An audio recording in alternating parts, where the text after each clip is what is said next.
And here we go. 5, 4, 3. Call to me, lands far away. Elves have forests to protect. We need to build a wall. Dwarfs their mines. Men their fields of grain. But we Harfoots have each other. For I must now wander this wandering day. We're safe. You have fought long enough, Galadriel. No. Put up your sword. The enemy is still out there. The question now is where? It is over. Nothing is over! Nothing! You were the chosen one! It was said that you would destroy the Sith, not join them! If you only knew the power of the dark side. Darkness will march over the face of the earth. It will be the end, not just of our people, but all peoples. Everyone! I am sorry, but their time has come. The past is with us all. The past is dead. We either move forward or we die with it. This could be the beginning of a new era.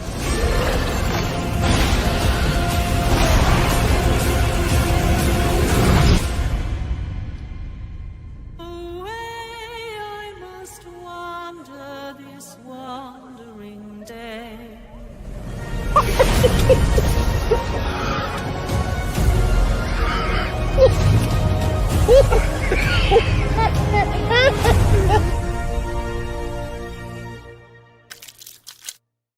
To him finally being lionized in the prime and his prime. Fuck. Do it!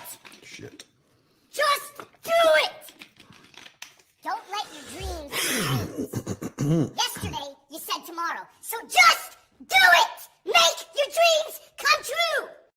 Luke went from being... Oh, no. Welcome, Slayer Nation. I have some great news for you today. I hope you're all doing great. Nope, that didn't work. One more. You have failed me for the last time. Welcome, Slayer Nation. I hope... If you're tired of starting over, stop giving up. That is eating away at what you love in order for it to shine. And one man's vision is... Sometimes you don't have to make things better for them to be great again. You merely have to Okay. Hollywood continues to slow boil the culture and crazy.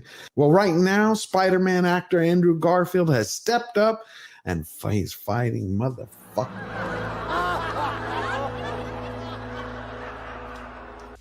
I can't do it. Okay. We'll do it live. Okay. We'll do it live. Fuck it. Canon unbearded dwarves, but Prime didn't stop there. They stapled in intersectionality, individuality, biddigadig-bee, biddigadig-boo.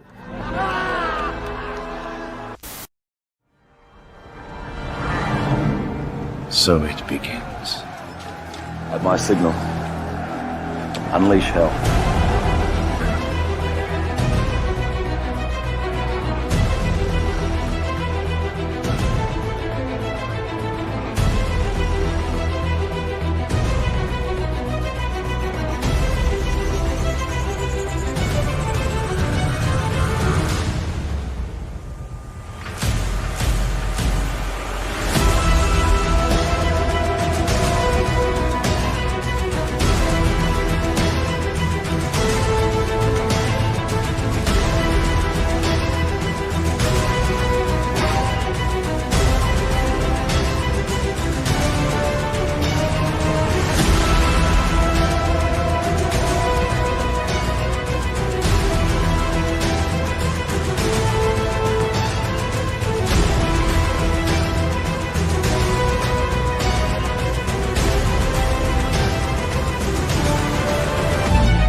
Ladies and gentlemen, George the Giant Slayer.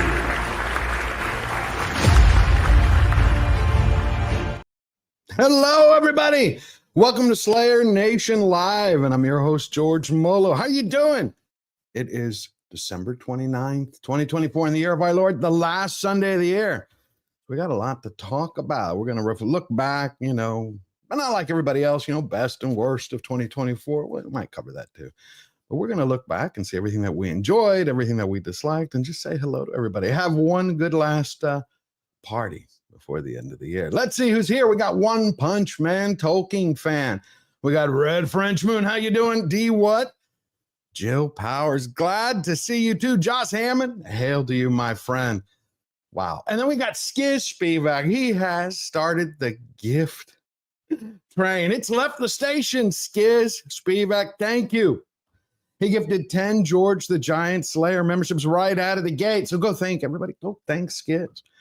And that's really one of the things that I want to talk about. It doesn't matter how the year goes. Good, bad, we all go through that. We have obstacles we have to overcome, go around them, knock them down, whatever it takes. But we do it together.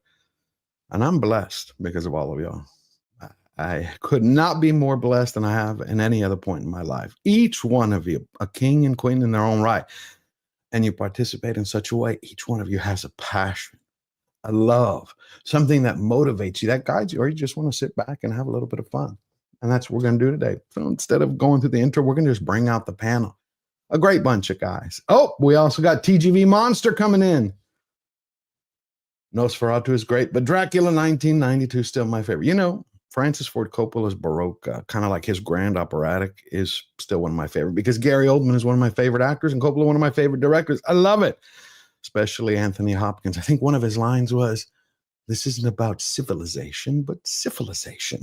It was brilliant. Thank you for that, TGV Monitor. We're going to talk about Nosferatu because I saw it the day after Christmas, kind of like my little own gift to myself.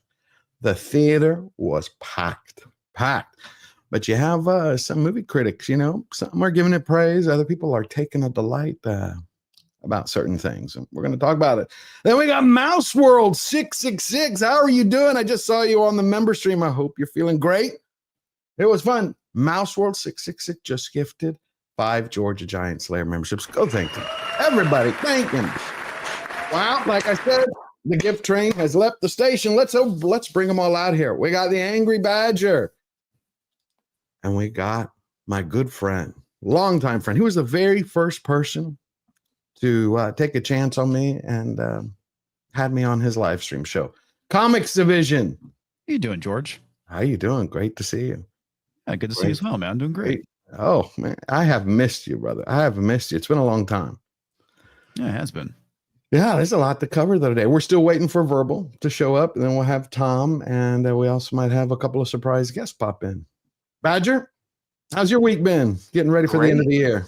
Yeah, absolutely great. Pleasure to be here. I think crazy. I didn't realize you've only been doing this a year. January is your first full year?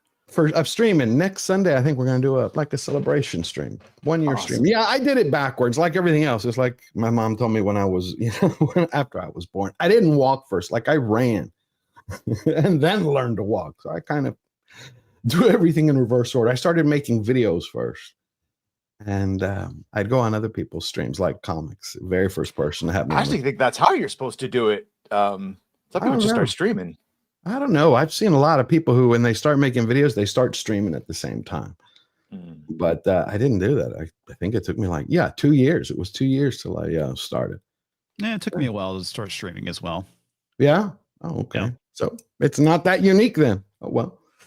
We also got Sente Ranger Donnie. He's going to be happy. Good to see you, my friend. There's some rumors that a new Power Rangers movie is coming out. But I think, till we wait till the guys get here, I thought I'd share a little bit of good news. It's like Santa left a few gifts for us. Star Trek just erased an entire series from canon. That's kind of the case. I wouldn't say they've erased it. They switched it to a multiverse, different timeline, and we'll see. Yeah, I feel like they're going to undo it. Is being a bit generous. Yeah, they relegate it to the unwanted bin, but it's still considered to be canon. Yeah, it would be about as canon as the Kelvin timeline, Star Trek Online. It's an alternate. You It's mean not the trash prime. timeline? Yeah, it's not prime timeline. But that's really erased. I mean, think about it. You're not. It's like, are you on Broadway? No. Okay. Are you the understudy for Broadway? No. Are you on off Broadway? No. You're in that little place next to the Mexican takeout that's 5 blocks down. No. Well, the argument I've seen is we still have Section 31 movie coming out set in that timeline, and we still have the Starfleet Academy set in that timeline. So I would then just say that means those timelines, those shows now are in the new timeline and not prime. But I get what you're saying. I think it was however you want to put it, erasing it or putting into this like multiverse. When you're not in the prime, you're not in the main show. I think that says it all. And I wonder if that was done because Skydance is about to finish their deal with Paramount. Or you think this was planned way before that? I'm not sure. I know Lower Decks if they were supposed to go to 7 seasons. Apparently, it ended at 5, and it seems an odd thing to do to even go this route. If you say that a bunch of multiversal possibilities could happen, and then the Klingons start looking like the ones from Discovery, it's like, oh, so you're saying that was from the multiverse? Just seems an odd way, unless they didn't think it would be received as them retconning. Could be. Let's ask Little Platoon, who's joining us. Hey, Platoon. Hello. Merry Christmas and preemptive Happy New Year. It's that awkward in between stage. Which one do I go with? Yeah. Kwanzaa? I saw the president. He celebrated Kwanzaa. It's like, hey, why not celebrate a fake holiday made by Marxists? You still have the hat on, though, so you can say Merry Christmas. So. I do. I haven't upgraded to my New Year's thing yet. It works for you. Get an outfit. The chapeau works for you, yes. So what do you think about that, Platoon? We're talking about the Star Trek Discovery. I mean, you think it's a final farewell? Been erased? That's a little debate we were having here. Just being part of their multiverse timeline is just giving it kind of a nudge. Really kept up with Discovery because it is Star Trek Discovery. And so why the hell bother? Did I read correctly that they had officially decanonized it, or was that one of the debates that was happening? Well, it was in the last episode, by what I understand, of Lower Decks, where it was moved from the prime timeline into the Kelvin. Is that what it is? Into the Kelvin? It's a lot of air going. So go ahead. Timeline, I believe. Yeah. Oh dear! Imagine being told by the Star Trek Rick and Morty animated spin-off that your actual mainline Star Trek show doesn't matter. That's a good. You think logically. So tell me if you get the same that everyone is taking away from this. The show Lower Decks is supposed to be the prime timeline, and in that they're going to shut down these more multiversal portals that have like waves coming out that can change you into variants from the multiverse.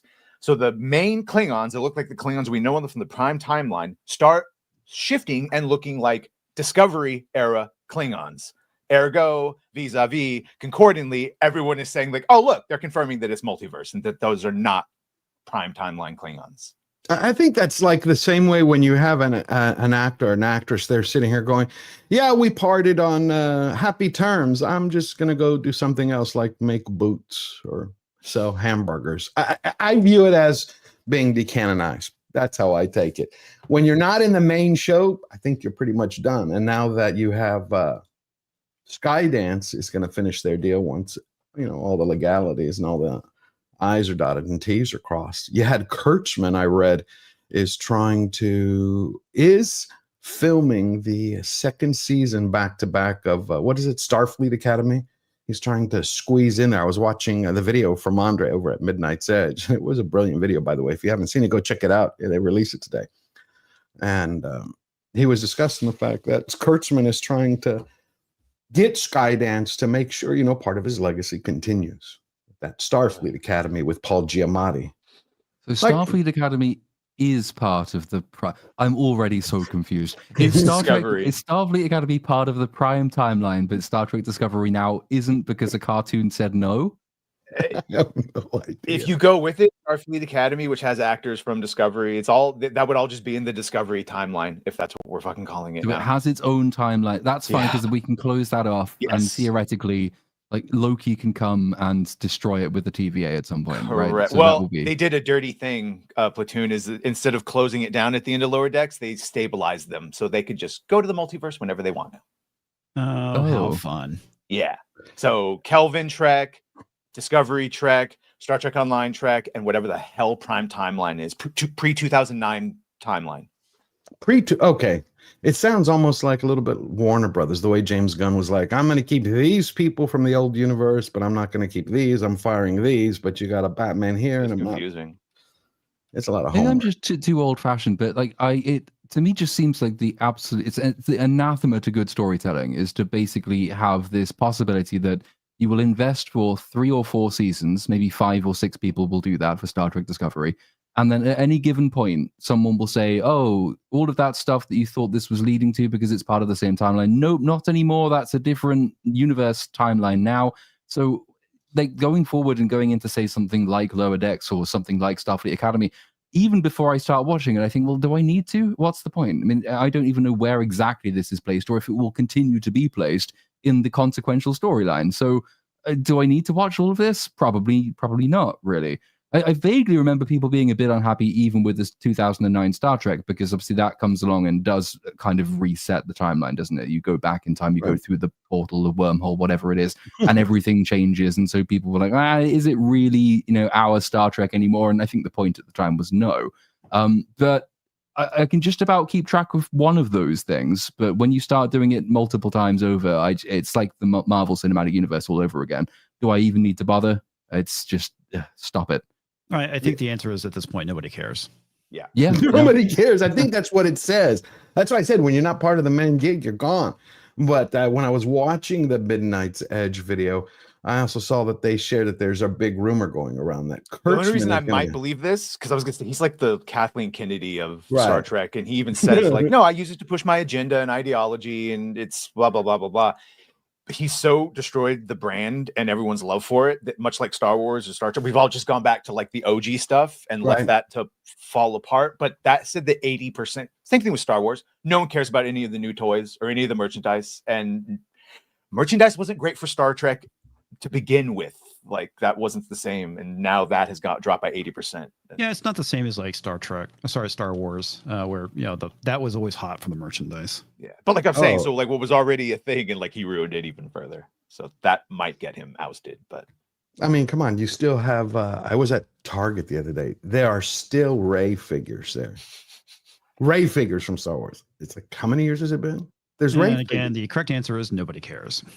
Right. Nobody gives a damn about it. I mean, that's kind of like sad.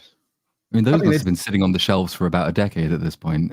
They'll never leave, just gathering dust. Someone's probably paid the cleaners every night when they close up shop, just go around with the dustpan. Say, the Rey figure, it's still there. Got to get rid of that dust. OSHA and May are like $11 on Amazon right now from Acolyte. I can't believe they made toys of that. The only one I'll actually buy is if I find Neil from Skeleton Crew. I'll get that little bastard.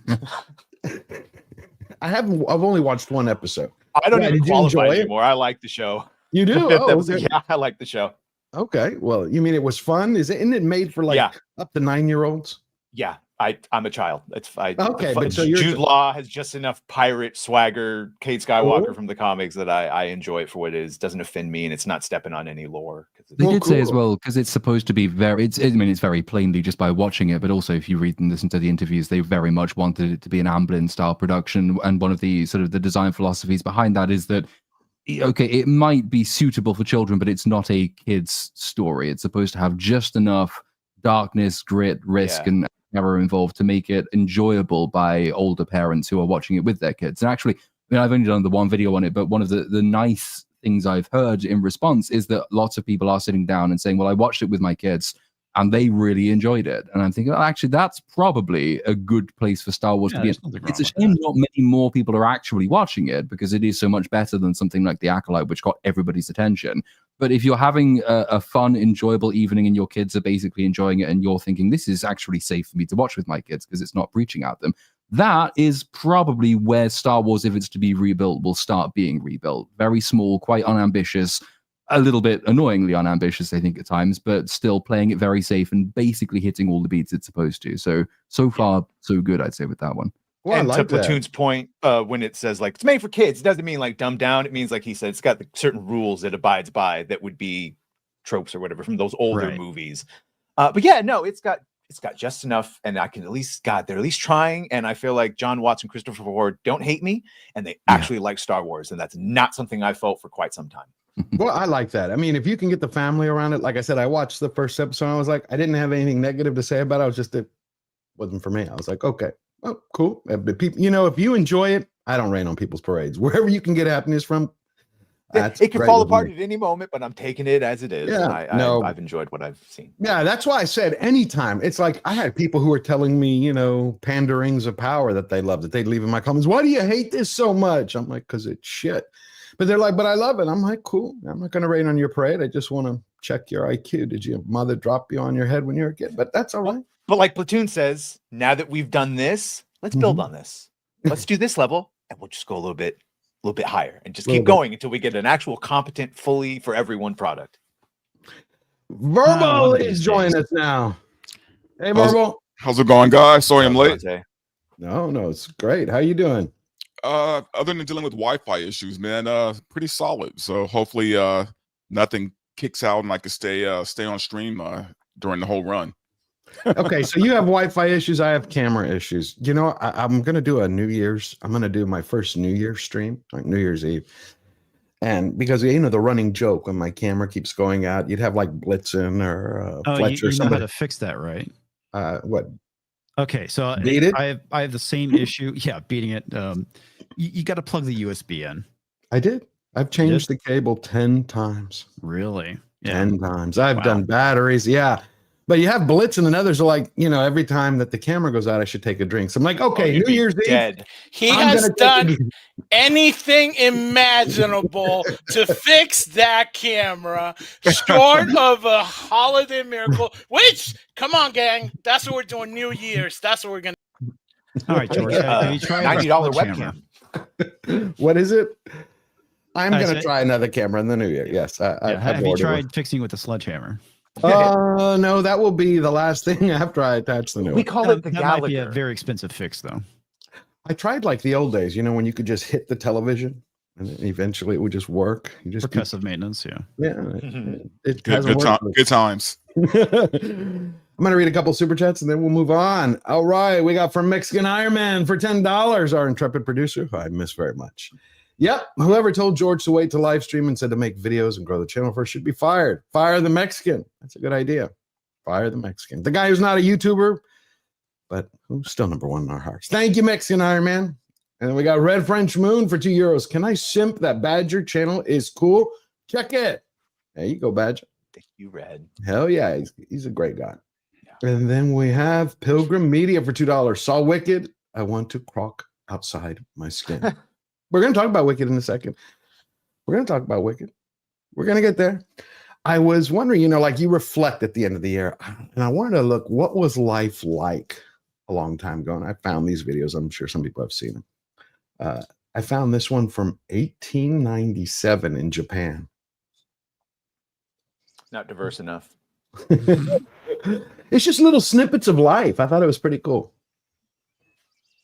That's pretty cool. You know, it was one of the first things that was filmed.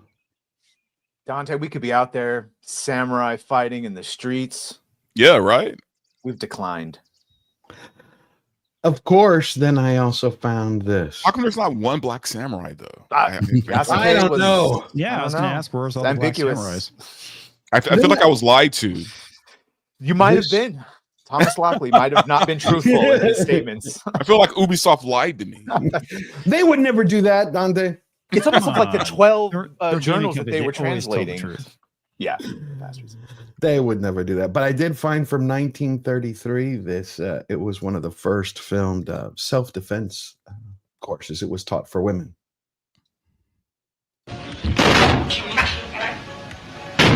Give me a demonstration. These are hilarious. Wow. You know, she did everything except kick him in the balls, which would probably be the most effective thing to do. But you know, this I think was one of the coolest ones. It was in the 60s how they thought life would be in 2000. Boy, were they wrong. Hey, Mom, I'm hungry. Yeah, me too. How about lunch? How about 2 minutes? Okay, 2 minutes and counting. 120, 119. Well, not totally wrong. Mike, how about chicken salad? Ugh. Cheese omelet? Cheeseburger, some French fries, and a nice cold bottle of beer. I'll see.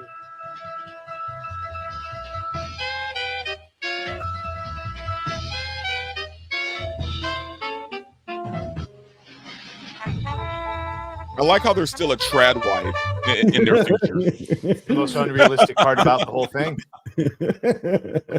There was one video from, I think it was 1951. They were asking these children in a London school what they thought the future would hold. No, it was 55. You know, after 2000, they're like, I think it would be very sad because computers would be doing everything and we would just be bored doing nothing. It's like 10 kids. Almost the same answer. You know, I look at some of those old sci-fi shows and sci-fi movies. I think they got most things kind of correct, except for one thing. They never counted for the internet, right? Like that's the one thing that they never foresaw. They never really thought would be a thing. And I think that was the biggest technological change that we've had was the internet.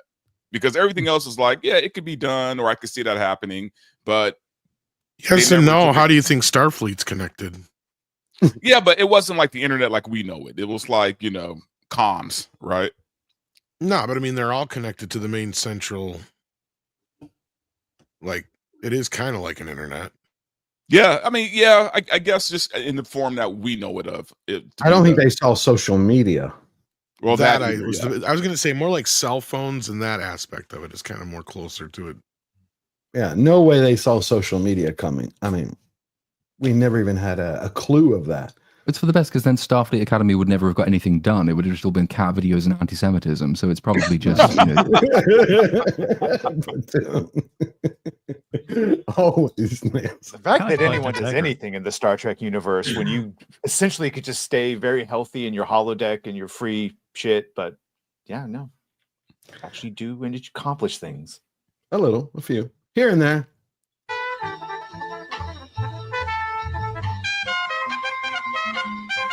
Split-second lunches, color-keyed disposable dishes, all part of the instant society of tomorrow, a society rich in leisure and taken for granted comforts.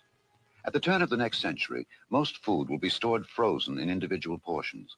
The computer will keep a running inventory on all foodstuffs and suggest daily menus based on the nutritional needs of the family. When the meal has been selected, the various portions are fed automatically into the microwave oven for a few seconds of thawing or warming. Interesting. But I think what the funniest one was when you start hitting like the 70s and 80s, you start noticing how happier people seem to be in certain areas. You know, you can see the difference between, like, you have this shot of 1920s people at the beach. They were all serious, you know, they looked like they wore almost scuba outfits to go swimming. And then you hit to the 70s, especially compared to. Of course, they're serious in the 20s. You had to deal with your wife 24/7. You didn't have TV. You didn't have shit. Yeah, that's true. God, how do they function, man? But this video, it's funny. This one reminded me. This guy put up this.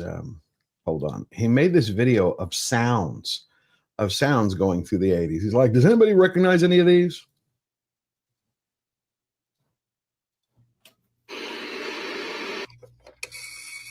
Of course. Yeah.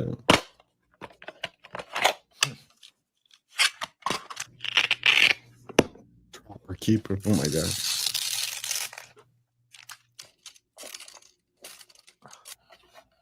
Kids these days, they'll never They're understand. making a movie of that. They're making a Viewmaster movie. Really? Yes. Wow. Hey, Viewmaster was the first VR. Sure. Let's see if that's the route they go with it. Oh, I'm sure it's not. Who's making it? Who's making the movie? I'm not sure. I just remember I saw that. It was like a Discussing Films announcement that they're doing a movie based on that. It's Hollywood. But Yeah, I but see, guarantee you, know if it's like the founder or it'll something. star Jack Black. Guaranteed. Well, that's what I'm saying. It might be like Jack that Black type and of The thing, Rock. Yeah. or it might be the making of it. I'm not sure which one it is. You know, Jack Black for me, he peaked at Stretchy Pants with Nacho Libre. After that, I was just done. I agree. He has played the same character for the past 20 years now. Jack Black. Yeah, it's like the return of Jack Black, and Jack Black returns. Yeah.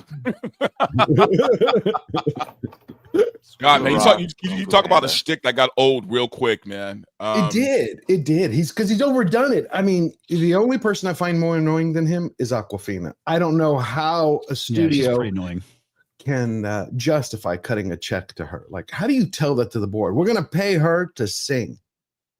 Marvel's Katie is awesome. I don't know what you're talking about. It's gonna be great.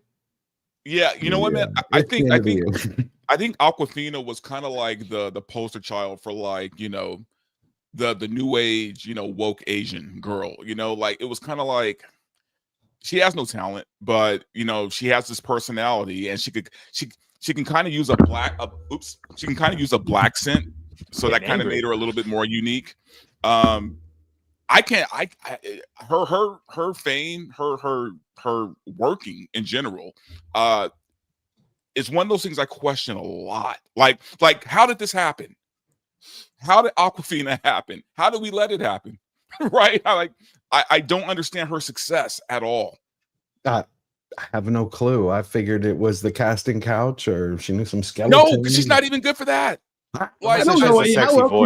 How else do you explain it? Disavow.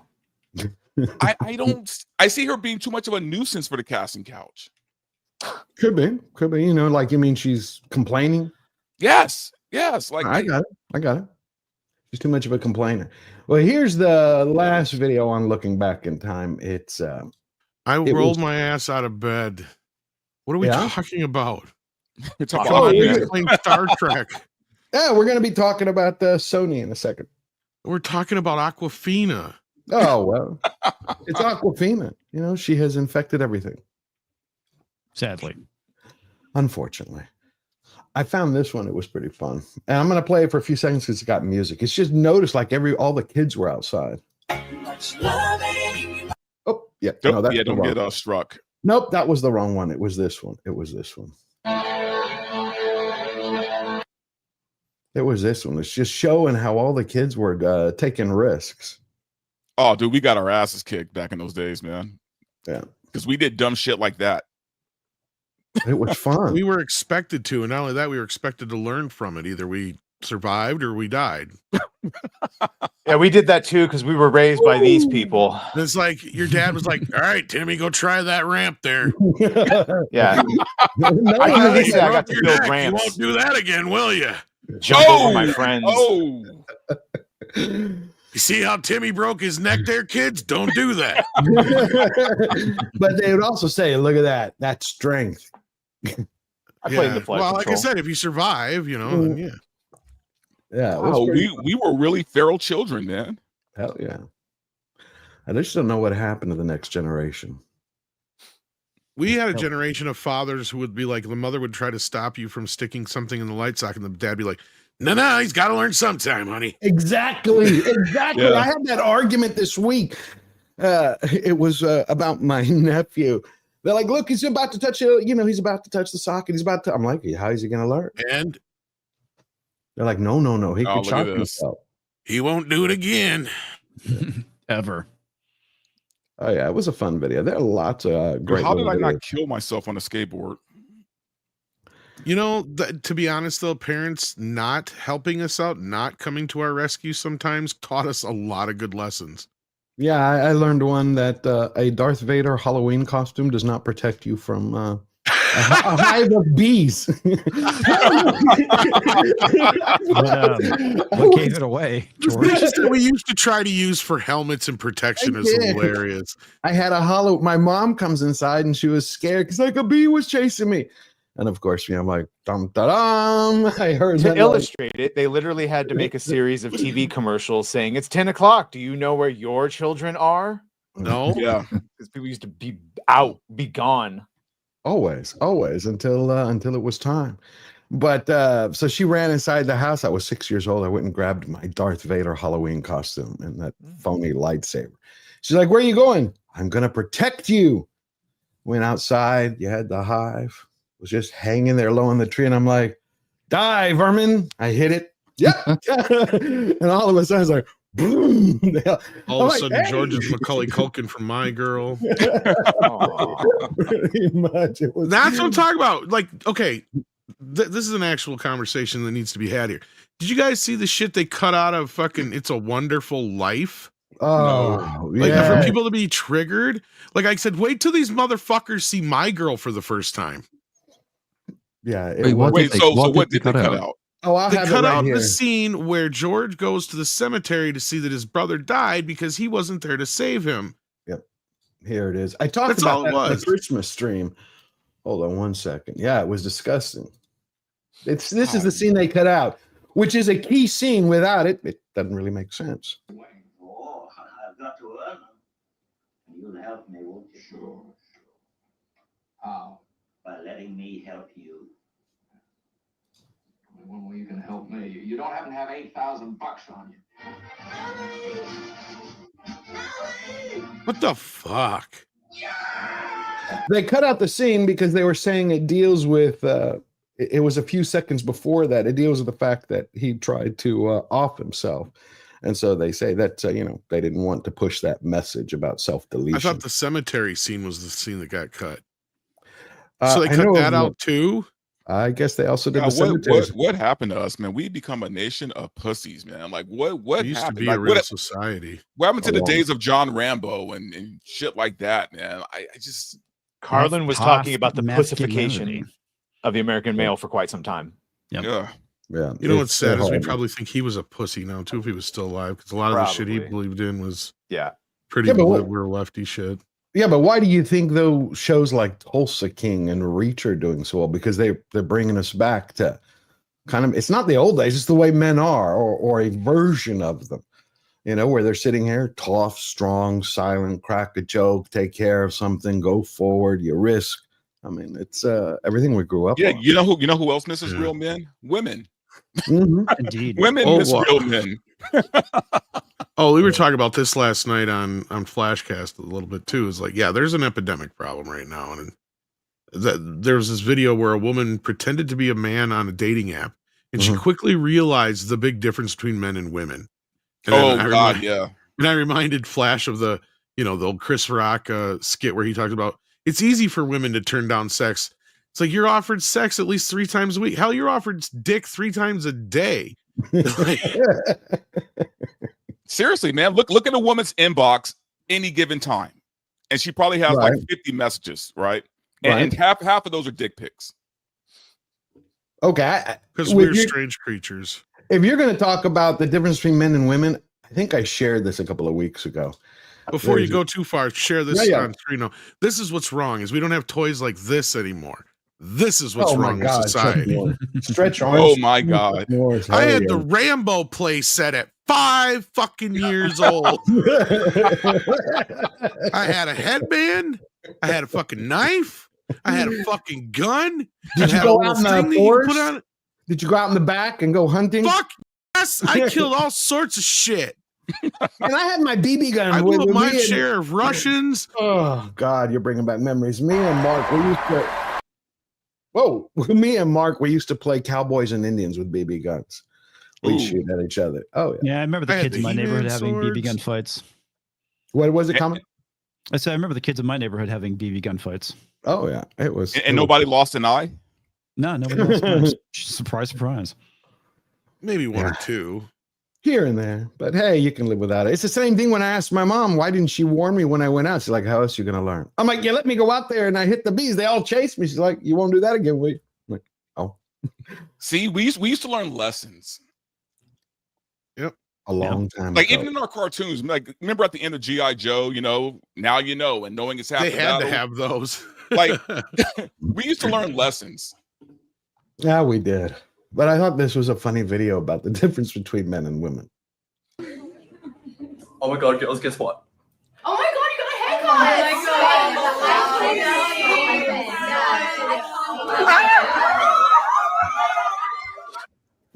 Hey guys. Don't know if you notice anything different about me, but got a haircut. He's just been called gay by all his friends. Yeah. The only time we say anything is if you done fucked up. Pretty Like, cool. why did you do that to your hair? Yeah, have you seen the video where it's like the women and they're all saying nice things, and then the women leaves and they're like, "Oh, what a bitch! I hate her." And then it goes to the men and they're like, "You suck! Get the hell out!" He leaves. Goes, "That is a great guy. I love that guy." And it's like that's one of the difference. You sometimes wonder how men and women are ever like expected to get on. It's just a bad like design philosophy from God, really, is the fact that, you know, women really care about you changing your hair, but men really don't. And yet men and women are supposed to get along together. But when a woman walks in and a guy doesn't notice that she's changed her hair, then all of a sudden, oh God, that's one of the worst things you can do. I'm like even more like words unobservant than that. I don't notice almost anything that changes anywhere ever. My mum redesigned her whole living room, didn't notice till she pointed it out. Walked in before Christmas, asked where to put the Christmas presents down. She said, by the tree. I said, okay, where is the tree? Right next to the front door. I just walked right past it. Lit up, decorated, fucking everything. Didn't see it. Oh my God. God bless you, Platoon. I have been trying to explain that for a while. I have you're missing the entire point of that is you didn't notice. That's the point. Yeah, but I've had family members and a girl tell me, like, are you just like not living in your body? I'm like, why? You just didn't see that you just walked by that. It's similar to the Christmas tree. I'm like, no, I have bigger things to pay, you know, that I'm focused on, something else. That's not important. Thinking about Rome. Bad words. But yeah, talking so about I've just gone to visit family. There are more important things to think about. Like, did I leave that bottle of whiskey here last time I was here? Because I'm going to need that. Yeah, but then we remember the most obscure shit though, right? Like I can forget what I did yesterday, but then I can remember, like, you know, what Kelly Bundy was wearing in that one episode of Married with Children when she was dancing on stage with that rock band, you know, like we remember the most obscure shit. Oh, the janitor when she did the super hot thing, and then everyone started going down. Of course, that red dress. See, I can remember that. Can't remember what I did yesterday. Al Bundy and Kelly Bundy. I remember Linda Carter as Wonder Woman. I love that spin. Yeah, but our memory is fucked up too. And in fact, this is funny because I've been watching Seinfeld lately, and I'm like, God, this episode could be made now. This episode wouldn't be made now. This episode wouldn't be made now. Well, the Puerto Rican Day parade episode doesn't get played on. I think it does on Netflix, but like on normal television, they won't play it because it's. But there's one Puerto episode. Rican. I'm not offended, but where Jerry's trying to remember something from when he was younger, and he keeps remembering this girl in this orange dress, and then when he finally talks to her, she's like, it was purple, and it was this place, and it was, and he's remembering it completely wrong, of course, because, you know, us men, we only remember little stupid silly things, and then, you know, the women, they remember all the details of stuff like that because they're all about emotions and feeling and remembering that stuff. We just remember little stupid details. He was probably right. The dress probably was orange. You know what I mean? Like, right. She's just remembering all the memory of the emotion of it all. But like, yeah, either way, it's silly how different we think and act and we work. But that's why we work together so well, right? Like that's the whole point of it. But when you change society the way they have, we end up with the situation we're in now. Absolutely. I love the Soup Nazi episode. Yeah, no soup for you. The best part of that is the end. He goes to Argentina. I just thought that was the the little chef's kiss. You know, funny though, because last night was the episode with we used to live in a society. Yeah, that one in the communist episode where Elaine's dating a communist. We play that commie, traitor to our country. We play that a lot for obvious reasons. But talking about fucking up, staying with that theme, Sony Picture CEO says Madam Web flopped because the press crucified it. Our Marvel movies are not terrible films. They were destroyed by critics. It's just the Principal Skinner meme. That's all that is. Are my films bad? Children? No, it's the critics who are out of touch. By the way, this guy's done, and he's probably done because of these fucking movies. And then the examples that he used kind of works against his point. Yeah, he's like, the movies failed because the media went against him and the critics hated him. And then he's like, but the audience loved Madam Web. They watched it on Netflix. It's like, that doesn't mean they loved it. That just means they were bored, morbidly curious enough to check it out. And then he's like, and Venom did very well, and the critics didn't like that either. I'm like, well, there you go. There's your point. Critics didn't like that either, and people still went to see it. So what's your excuse for the other shit? Nobody cares, man. Get over it. This is why you lost your job. Look, he's not completely wrong. Okay, I love Madam Web. I like I said, it's the feel good comedy of the year. I couldn't stop laughing through the whole thing. I enjoyed every second of how horrible that movie was. But you loved it for the wrong reasons. I don't think that's the reason he wanted you to watch it. I get it, but hey, you know what? Hey, when Tommy Wiseau made The Room, that was supposed to be a drama. That was supposed to be a drama, and it's the funniest movie I ever watched. Craven, hilarious. Oh, come on. Hilarious. Craven. Russell Crowe was so bad, it was like I could not stop laughing at that accent.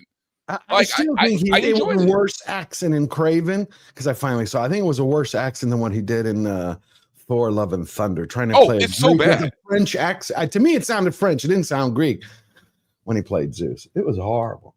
And he's out on January 5th. He's out on January 5th. And it goes Sony Pictures. He's been there a while. Sorry. Sony Pictures CEO Tony Vinciquerra recently told the Los Angeles Times that Craven the Hunter is probably the worst launch we had in nearly 8 years. He's been at the studio, adding, I still don't understand because the film is not a bad film. But it is, though. It's a really bad film. How do you not understand that? How do you not understand? That's why you lost your job. It's cope is what it is, right? I mean, every time they release something, they think it's God's gift to cinema. And in reality, it's not. Yeah, I looked at Craven the Hunter as more, not a movie, but more like an audition reel for Disney's next Star Wars movie. It's like, hey, you got producers that hate the audience and a director that hates movies. No, this guy basically he's trying to save face, man. He, wherever he goes next, he needs to be able to say, "Oh, he produced some good movies." We all know he's full of shit, but which were he has to save face. I know, but which were he has to produce movies which were like it's like Comix said, it's cope. Well, look at it this way. You just said, how long has he been in the spot he's in? 8 years. Mm-hmm. What's gone on for the last 8 years? These comic book movies have dominated. And a lot of producers hate them. And I know there's been a little division going on at Sony from what it looks like now. And now I'm almost convinced of it because of this guy saying this shit. Because I know Tom Rothman, and he's the one who probably put a stop to all this shit. And this is why word got out just before the Craven even came out in theaters that this extended Spider-Man universe shit was done. They weren't making any more of them. In fact, there is no more up on pre-production. Nothing is in production at all except for the Spider-Verse spin-off TV show with Nicolas Cage. And Spider-Verse 3 is just sitting in limbo. Yeah, and you know what? It's going to continue to sit in limbo. They're not going to ever make that movie because their main star is a dickhead. Right. There's that aspect, but you can recast a voice easy. That's not as big of a problem as but like you know how long Flash. it takes to make a movie like that? He made it seem like his recording is done. It's the other here's the issue. This movie, the point is that movie should have been written, pre-recorded, and in the can with the second fucking film. Yeah, I agree. That's the problem. They didn't even start it before he became a problem. Him being a problem is a more recent issue. They have been sitting on their ass for a little while, but yeah. Well, yeah, but they've been sitting on their ass now. This movie should already been. It should be in post-production right now. Not fucking even. It hasn't even started pre-production yet. That's what I'm saying. It's been sitting in limbo for a while, and I think I figured out why. Because that's where those rumors came out that they're trying to sell Spider-Man back to Disney. Because Tom Rothman's like, we don't need this shit. I'm not making any more of these movies. I've been telling you guys these superhero movies are nothing but a waste of money and time. You guys got guys like Tony. That's all they know how to do. That's all they know how to make. To buy Disney, or can they afford to buy Spider-Man back? Yeah, they could. And right now is the time they could probably get Spider-Man for a steal because they don't really need him. They have everything. The only reason why I disagree with that, man, is because Sony also owns the video game rights. So if they get rid of Spider-Man, they lose the video game rights. No, they don't. I don't know who gave you that idea. Because they're only on Sony's the only people to produce a Spider-Man game. That's just because they have a good rapport with them. They don't. The only thing Sony owns, and they don't really technically own anything, they are licensing the movie rights to Spider-Man and the live action TV rights. That is it. They don't even have the toy rights anymore because they sold them. Xbox use Spider-Man in Marvel Avengers. Only Sony used it. I don't know. They just made a deal that way because they have the rights. No, it's because they own the video game rights too, man. That's what it is, dude. Well, we can look it up. Yeah, because we can look it up. Just look it up. Yeah, it's really simple. We'll just look it up. Well, I just saw this release right before the show, though. That's because they had an exclusive deal for that game. They just released this before the show. This Friendly Neighborhood Spider-Man. I didn't even know this was going to be coming out. I don't know who's releasing this. Right here, neither company has exclusive game rights. Marvel. Okay. Yeah, this is Disney. Oh yeah, that's Marvel. You're gonna be late. They have the animation rights. I'm okay. Trust me on this. Andre and I went through all those fucking emails. We know how let's wait till more of this than anybody else. Hey. Oh, wow. Petey's always been a bit clumsy. You know me, clumsy Petey Parker. Help! Mr. Campbell, I remembered I left something in the bathroom. Deuces. Parker out. Superpower size kid, you know you want it. Is this grabbing anybody? Looks like Miles Morales, but they had to make him Peter. It's not even Peter Parker I'm used to seeing. Nope. You know, with that said, though, I mean, at least they're using Peter, I guess. Yeah. But this has nothing to do with Beau DeMille, because I think I saw it flash past that says from those who brought you. Right. No, they're going to leech off of his first season that he had a whole story Bible and several written, and that it's drastically changed going forward. Yeah. God, we owe that guy such a big apology. Yeah, we do. We do. I've been trying to get a hold of him because I'd love to have a conversation. I can connect you to him. We've talked to him on a Diabolical Souls channel several times. Oh, well, cool. He's currently suing them to get his NDA dropped, so he can't speak too much about it. But well, he's yeah, hardly the only person over there in that team that had issues with them. Yeah. Well, awesome. Yeah, I'd love to talk to him. So I guess the verdict is this looks like crap. So what were we going to do with Sony Studio CEO? It's like he's leaving on January 5th. They got somebody else who's, I think he was head of global television for 4 or 5 years, Raji. Who's coming. So you're going to have the current CEO working on his memoirs. It's not my fault. You know? I think the thing is Sony does need the money. I think if they can sell Spider-Man back to Disney, they should sell. They're never going to do that. They're not going to do that. How do you put out a Spider-Man movie without Madam Web? Peter Parker was a fetus. I mean, again, I think one of the problems is Kraven the Hunter. You need Spider-Man in those films. But this is doing nothing but costing them money. Just sell it. Like, just sell it. I mean, because they've already took a bath on so many things, man. Not just the movies, man. You got to remember they dropped a shit ton on Concord, right? So the PlayStation's losing money too. I say sell Spider-Man. Just be done with it.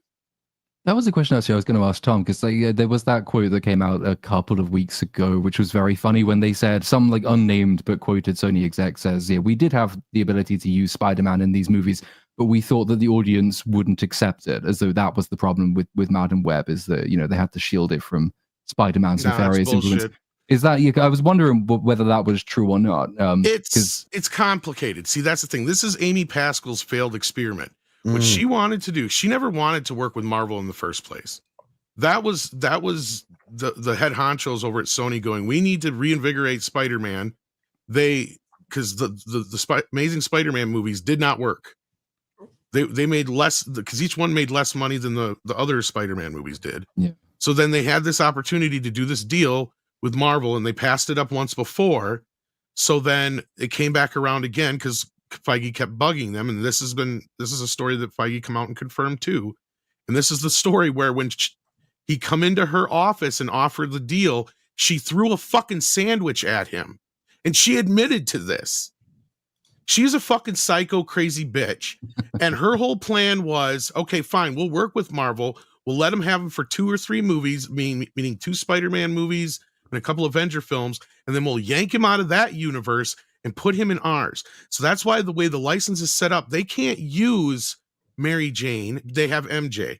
They have variant versions of Flash and all these other characters. They have to basically be 25% different.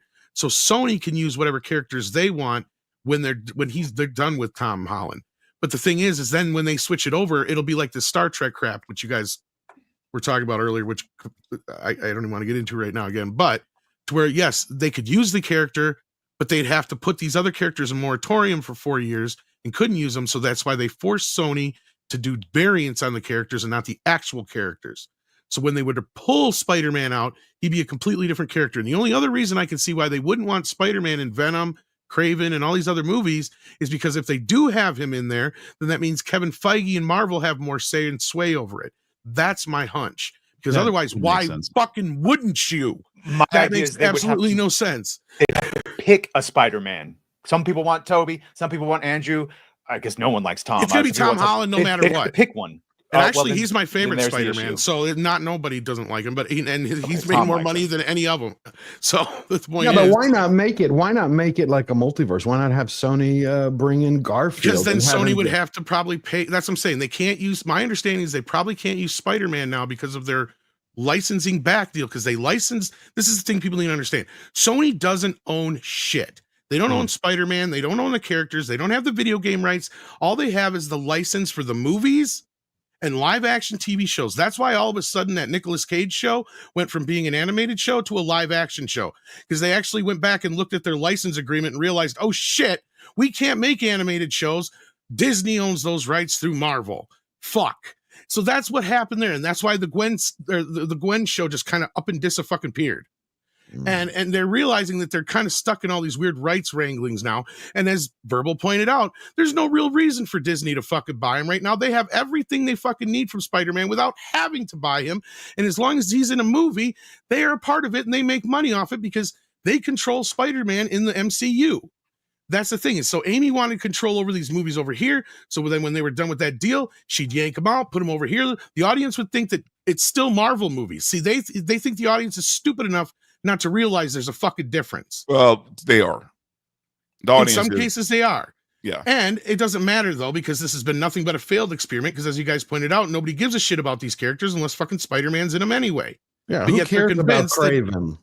They're convinced that since it's Marvel, the people will go see it. And that's the kind of camp that Tony comes from. And you guys got guys like Tom Rothman, who hates superhero movies, who hates sequels, who hates all the classic shit that they've been into in the last 20 years that they only know how to make. He wants to make real movies, right? But he was the guy who cock-blocked Deadpool over at 20th Century Fox. He's the guy that in the preview thing that when Ryan Reynolds goes, "Hey Tom," that's who he's talking to, is Tom Rothman. And that's why I said he's going to put a stop to this. He's been sitting there for weeks going, I fucking told you guys these superhero movies were nothing but a waste of goddamn money. Because Verbal is right. Other than the Spider-Man films, they have done nothing but lose money on these fucking movies. They have taken a bath. That's why they're going to probably take a bath on the Spider-Man rights deal, just so they can get it off their fucking table, get some money in the coffers, because at this point, it ain't worth shit to them. They don't have the toy rights. They don't have anything. That's why I guarantee you want to know why Spider-Verse 3 hasn't happened yet? It's because Tom Rothman took one look at the box office and said, oh, that's all right, but where's the toy money? And then the story comes out that the Spider-Verse made like $2 billion in toy sales. Guess who got that $2 billion in toy sales? It wasn't fucking Sony. Gotcha. Well, cool. That's the problem they have. It's a big convoluted spider web of a goddamn mess right now. And it costs them money. I mean, and it's costing them money now. Right. Exactly. Morbius, Madam Web, and now Kraven the Hunter. I mean, yes, Sony's not in a position they were even 10 years ago, man. I think that they've taken a bath too much. They've lost a lot of money. Like I said, not just on the movies, but video games as well. I think the smart move, if they can, is to sell the rights to the license to Disney and just be done with it. Just wipe your hands of it. Right? I mean, focus on other movies. But yeah. Well, I mean, look, it's either that or keep losing money, right? Well, and they can't really sell it to anybody else. That's the problem, right? That's the position they're stuck in. They could, but all they'll be doing is just transferring those rights over to somebody else, and somebody else will just have to deal with Disney now. And right? nobody's going to pick that up. You think Universal is going to pick up Spider-Man? No. Fuck no, not after their Hulk problems. I mean, no way. Well, has anybody seen season 2 of Squid Game? No, not yet. I've been dragging my feet on that one, man, because I keep hearing horrible things about it. And I'm like, do I really want to taint the memory of the first season, or do I just It's a bit of a mixed bag, because like we did the first 3 episodes on EFAP yesterday, so that's the only 3 I've seen. I actually had to put on all of season 1 the day before because I suddenly realized I remembered almost nothing. I started season 2, suddenly thought, fuck, I don't remember who any of these people are. So went back and just watched the entire. I've had basically 12 hours straight of Squid Game. There's an unhealthy amount of squid that I've consumed. And season 2 is a mixed bag. I think we basically agreed by the end of EFAP yesterday. It's like there are some really, really, really good scenes in it. Like, is the originality? I mean, is it still fresh? Well, that's the problem. Is that there's bits and pieces of it that yes, very much are fresh, and some of the ways that they've developed the main character in particular. It's a completely believable extension of his character, as we saw him at the end of season 1. He's now become somebody very different. That stuff's all very interesting. There's a lot of filler stuff, which is broadly in line with what the filler was in season 1, the detective storyline, which was tacked on quite lazily in season 1 and remains so in season 2. And then there's a bunch of it where you kind of think the magic has kind of gone. There's not enough new ideas as yet that I've seen. Again, I've only seen the first 3 episodes, so from what I gather from those who've seen the rest, this is basically a fair analysis. There are still some really heart-wrenching moments and some really great tension moments, and of course you can't go too wrong with the ticking clock mechanic and lots of creative games, but the genius that animates the first one isn't quite there. So it's not bad, but it's also not brilliant. It's just sort of somewhere in the middle, which makes it probably not a fit subject for many YouTube videos, because it's the worst possible outcome if something just comes out and is mid. Everyone expects you to either love it or to hate it. And it's kind of correct me if I'm wrong. Netflix directed it. They created this one, right? Well, it's the same guy behind it, but his motivation behind it is not quite as pure as his motivation behind making season one. So he says in various interviews after season one finished that it was an incredibly stressful experience and he had no plans to make a season two.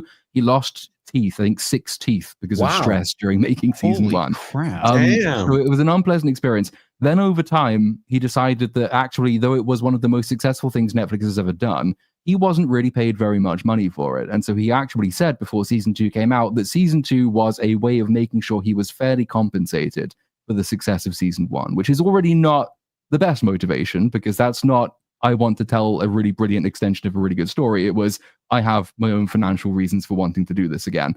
And that might be partly to blame for the fact that there's a little bit of a lack of inspiration.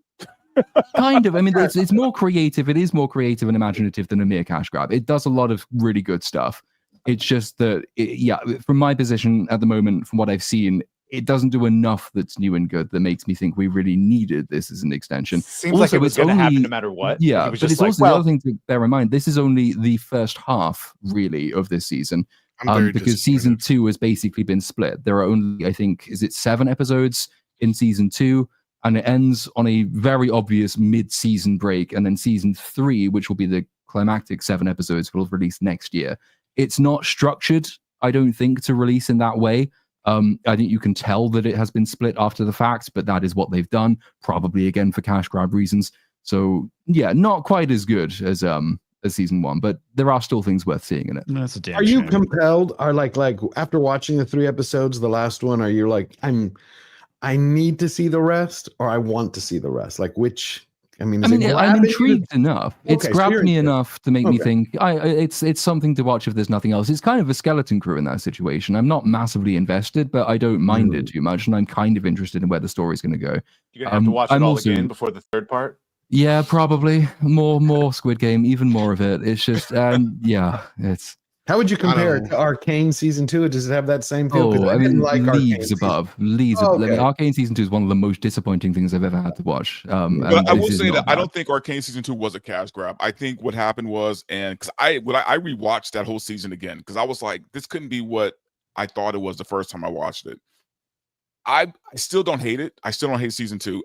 But my thing is, I know they needed more time. They either needed more episodes or they needed a whole nother season.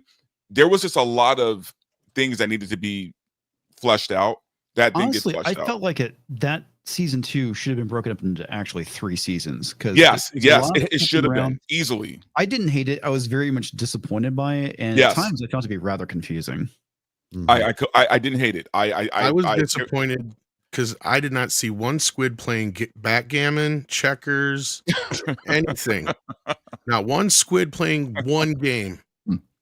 Just like the first season. Well, the thing is we've been following for weeks these articles that have been being put out about the cast of the show. And Pink News keeps going back and forth.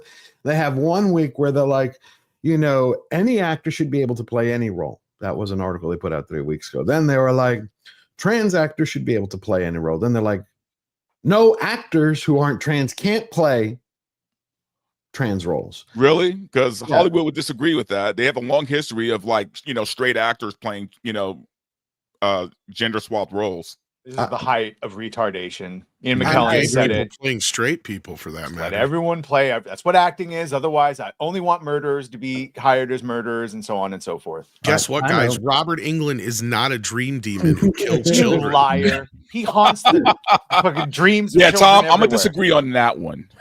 And guess what? James Earl Jones was not an amputee stuck in a black suit pretending to be a white Stewart guy. Is not a Starfleet captain Damn or it. a mutant. He might be.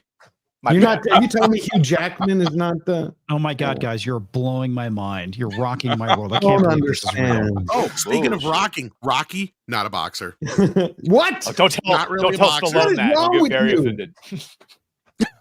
And you're telling me Ian McKellen is not Gandalf? No, I didn't go. Don't go that far. I didn't Oh, say okay. magical. Okay, it's magical. Okay. This come on. was one of the How do you reasons think he's that still the alive? Squid Game 2 is not as compelling as season 1 is that the cast of side characters is nowhere near as strong as the cast of side characters in season 1, and that's because season 1 had a real mix of very, very believable people, and the guy wrote it, I think, back in 2009 based on his own life experience, and so you could tell that he had met many of these types of person in real life, and he was putting them imaginatively into his creation. So you had a mix of the good but unwise and the cynical and nasty, but they were all fundamentally believable. And you got invested in them because their stories were believable, their stakes were believable. You understood what the risks to them were. You kind of understood why they'd landed in that position. It was their own fault they were in that position, but you can understand how they got there. Season 2 has much more of a mixed bag. Some of them are just reskinned versions of characters from season 1. So season 1 has the irritating mad woman. Season 2 has one of those, and she's also a mystic because why the fuck not? But the trans character is probably a good example of not putting the same amount of work into really create equivalently disastrous stakes, because her backstory, his backstory, whatever you want to go with, is needs the money to complete transition and move to Thailand and have a happy life. And I know trans people, and I know that transition can be a really difficult time and experience, but I don't honestly believe that is anything like as compelling as guy gambles away health insurance money and now needs money to save his mother. One of those two things is just more compelling than the other, because one of them is a massive mistake he has made that he has to redeem, and he's trying desperately to do it. The other one is basically, I just want to live a slightly more comfortable life in my own skin or somebody else's Also, it's skin. cosmetic, right? It'd be like a woman, joining the Squid Game because she wants bigger tits, right? She's That willing is to risk, valid, Dante. That's she's willing to completely risk her valid. life, That's a right, good just so that reason. she can have bigger tits. Like that's what it kind of reeks of to me. Right, but it's kind of like weird. It's just crazy how there's so much discussion about it when it comes down to it. I mean, you're not talking about, going into a game where it's like, yeah, you got to avoid betrayal. You have to dodge bullets or guns or death. It's, By the way, this is one of those if you give a mouse a cookie scenarios where it's like you have a trans character. At the very least, it's not done lazily, even if it's underdeveloped or not as compelling as like you got it. You got a character that's not a joke or anything, and it's still not enough. all I know is Netflix should have put up a big banner right before the first episode that says, "You're welcome, Twitter." It would have been much simpler. Or Blue Sky. You're welcome, Blue Sky. But they're literally, I was curious if Pink News was blowing this out of proportion. So it's like I went online, I was looking at Instagram, I was looking at, X, and I haven't checked out Blue Sky. And it's just conversation. They've captured the conversation pretty well, which is Squid Game 2 is surprisingly good, but did they have to cast a cis guy to play a clockable trans woman? Could they not cast an actual transgender woman? This is going to piss me off. And you see these arguments. I'm like, what about if the show's good or not? That's why I wanted to know. It's like, is it good? I could give a damn about any of that. So should they have cast a clockable trans woman? Would that have been better? Turns out there's not many South Korean actors, or the pool to draw from apparently wasn't very high over there. I think they'd have copped a load of shit if they'd done that as well, because I made it sound like there's nothing really interesting at all to that character. There's one or two interesting things, and like the way they interplay with some of the others is not badly done. Like there's an older Korean woman who doesn't really understand the whole thing, so makes some relatively insensitive comments. Which is fine. I mean, if you're going to include a trans character, I think you should include that because that is realistic. That is a lot of people's response to trans characters. If you'd actually cast a genuine trans woman, though, and the premise of your character is that actually this character does not pass as a woman, I think the actor, because lots of trans people, especially in the acting realm, are incredibly sensitive, probably would also have been criticized. Are you saying that this trans person doesn't look like the thing that they say that they are? How dare you? So in a way, they're kind of stuck between a rock and a hard place. Either you cast someone who won't mind, or you cast somebody who does mind but would fit the part, but then wouldn't play the part. So, like, how do you really navigate that particular minefield? How about just cast the best person for the role, the most talented, the one who can pull it off the best? Well, How many characters are cast as fat and ugly, and they are commented on? I think the ultimate issue is that people forget films are pretend, right? It's not real, and there's times where you can have somebody that might not be of a specific race, but passes as that race and is a great casting choice for that, for that character. And that's the thing we need to get back to going to, is making sure that we tell a compelling story and the characters match up with what we think they should. And it really doesn't necessarily matter the actor playing it, because it's pretend, it's not real. I mean, I love Denzel Washington. I saw him in Macbeth. It's incredible performance. Macbeth, but we also have to be really careful. We have to be careful with that thinking too, because then they'll say, well, why does it matter if Peter Parker's black? Why does it matter if Tony Stark is black? I mean, well, that's being faithful to the characters. It's a little different. Well, that's the argument we've been having for the last. Yeah, that's what I'm saying. It's like kind of like it's kind of like Split, right? Number one, it should be based on talent and whoever's right for the role. But also, if you're basing it on a specific character, then they need to hold true to that as well, right? So well, they need to look like the character. Yes, exactly. So it's kind of like a balancing act. Yeah. I hate when they race swap a character. Harry Potter. I mean, and it didn't mean to interrupt you, Comics, 1 second. Like fine. Harry Potter, you're going to have a lot of people who are going to be pissed with the race swapping if it's true, the way they have Snape. But like I said before, you have the creator is alive. If she wants to change that, she can change it. Tolkien, when they changed everything for that, he's not here. They should stick to the canon. I think it's when you have to look at the context. Denzel Washington, he was in a play about Shakespeare. Shakespeare has been interpreted 1,000 different ways. Again, they lie though sometimes. Like I believe that Michael Clark Duncan was the only person capable of playing Kingpin back then. Vincent D'Onofrio was doing TV or whatever. I believe that he was the best person for the role. Nikki Parker, or whatever her name is, for How to Train Your Dragon. I do not believe that was the only person. And even though he lied, he said, no, we tested dozens of girls that looked just like the character from the cartoon. And she was the best person in the whole world for the role. I just don't believe that. Well, what about Julian Dennison? I just finished. I did that Zegler video last week about Y2K, which of course died an ugly, gruesome death. Nobody liked that. Yeah, horrible. I think Weird. I think Snow White's the end of her career. She has 2 other films she's attached to, and I think that'll be it. But Julian Dennison did an interview when he was talking about, they were talking to the whole cast about Y2K, and they're like, I have a personal question. You're filming How to Train Your Dragon, and he comes out with straight face. And he's like, you know what? We've put a lot of work into this. We've put all of our blood and sweat into this. I'm paraphrasing now. And he said, you know why? Because we want to give the audience authenticity. He used another word. But he's like, we want to make this. The director, the studio wants to please the fan of the books, to please the fans of the animated show. So, and I'm like sitting here going, are you serious? You're playing a Viking. And like Squid Games, that was one of those where he said, they were going to make this no matter what. So I figured I might as well be the one doing it since I'm the word, but it was going to happen. It's crazy. But following along that theme, Disney has their new animated series coming out, Win or Lose. And last Sunday we had touched on it, and the Sunday before, how they removed a storyline from it. Ex-Pixar staffer decries Win or Lose trans storyline being scrapped. Can't tell you how much I cry. So now they've come out. You had the girl came out and she was like how her mom was upset. She was cast for a specific reason.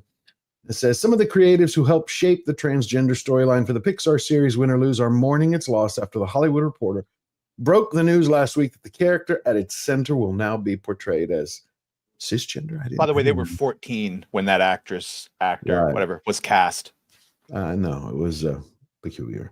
It hardly surprised me, but it devastated me. Sarah Ligatich, a former Pixar assistant editor who consulted on the episode, tells Hollywood Reporter. For a long time, Disney, and this line is funny, Disney has not been in the business of making great content. They have been in the business of making great profits.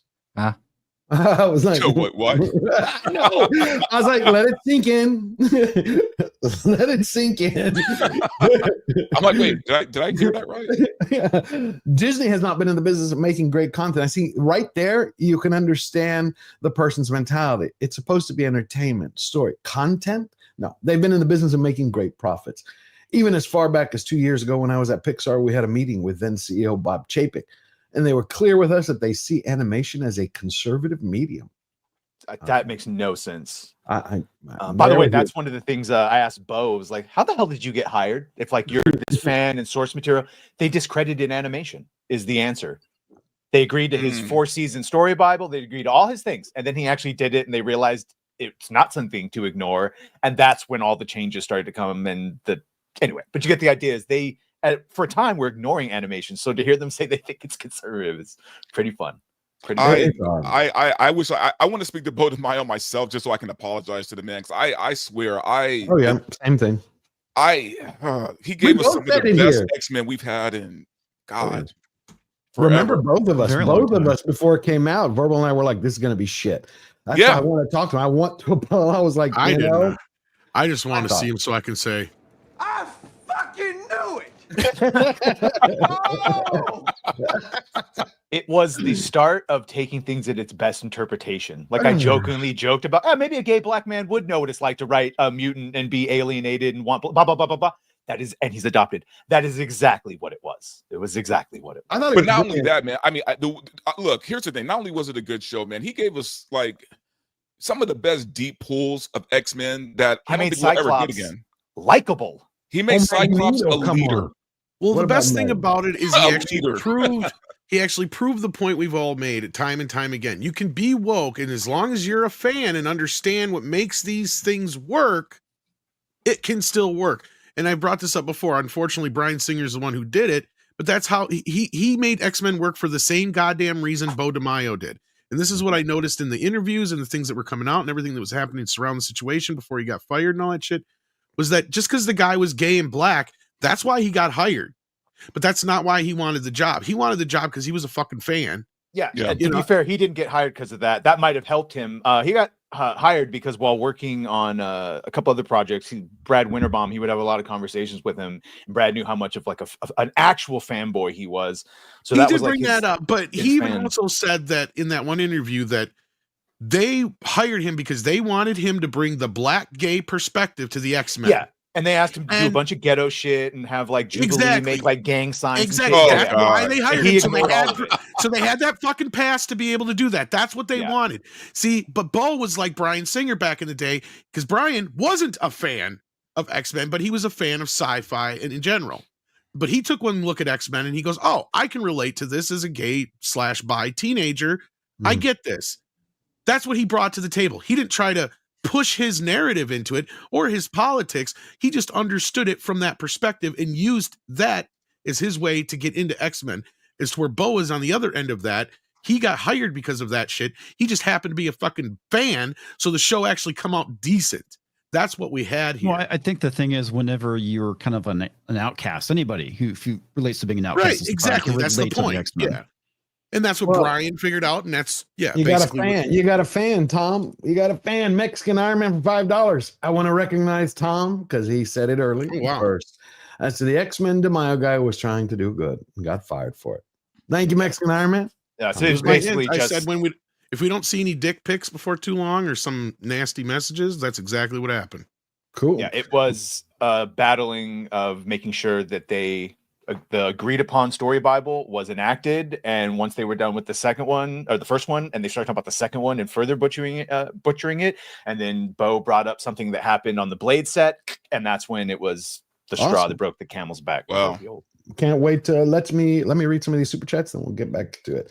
Nick the Greek for $5. Happy New Year's, panel and chat. Love you all, even itty bitty Comix Division. Thanks, Nick. Comix Division is much shorter than you think, but it's okay. H is for hedonism for $2 Australian. Released in the morning, expected back by dinner. Thank you, H. And I really appreciate that tip. H helped me yesterday. I put late last night, I put up the link for the stream. I put up the post on X. And it's the first time I've ever done this and the last. And Nate's like, he put up a post. You put the StreamYard link. You didn't put the YouTube link. Oh, no. I was like, delete. Yeah. Thank you, H, for that. And then GraphWeb for $2, the most dedicated person on YouTube. Repent, sinners. $2. Repent, sinners. Cancel Disney Plus. He likes in the name of all that's holy. Going back to the Pixar thing, man. Look, I think what happened was everyone saw how much Inside Out 2 made this year. And I think Pixar is kind of put their foot down and say, hey, you know what? We want to start making money again.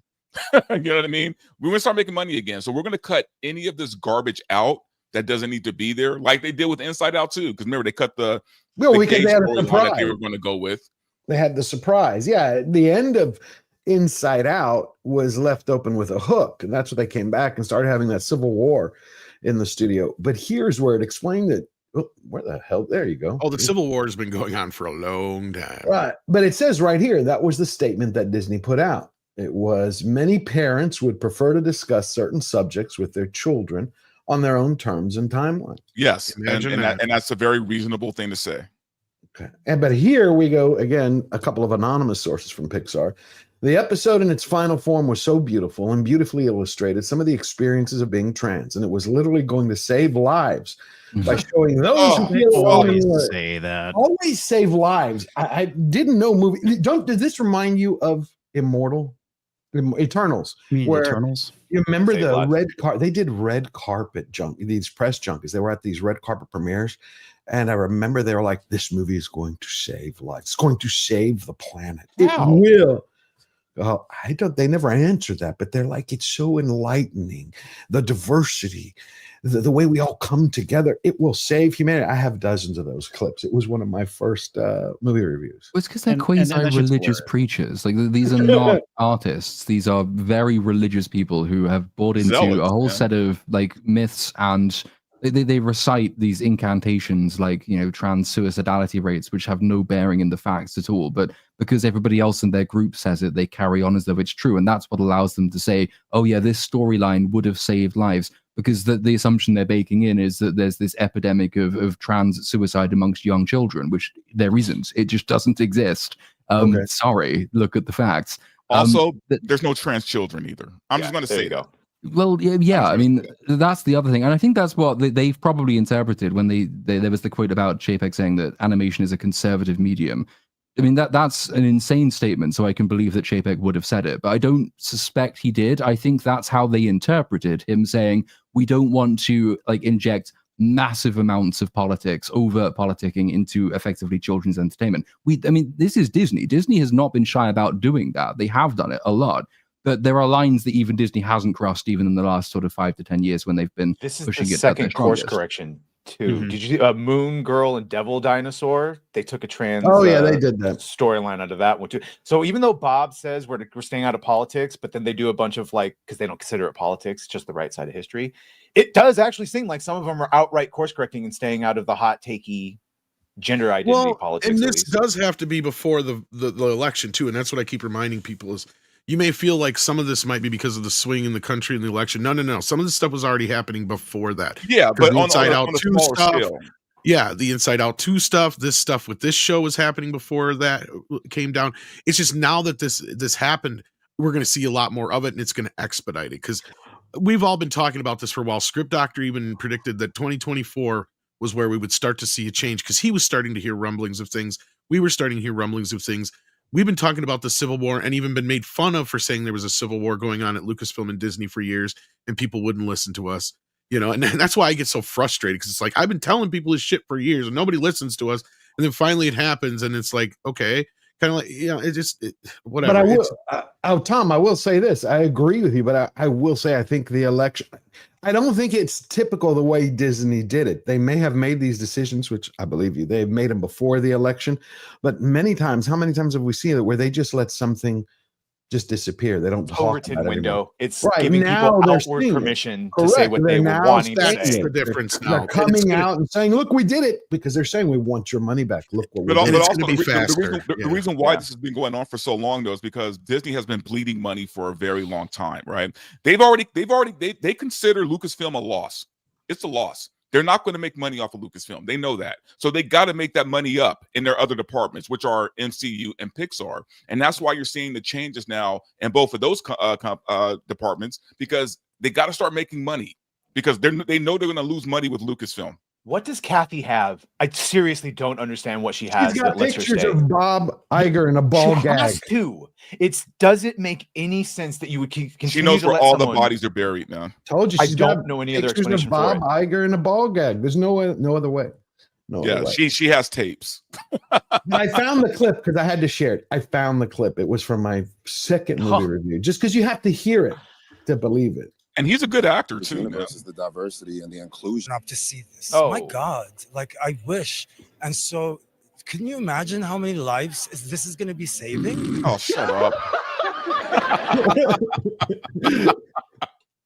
They literally were saying this in Hong Kong and LA and UK and New York.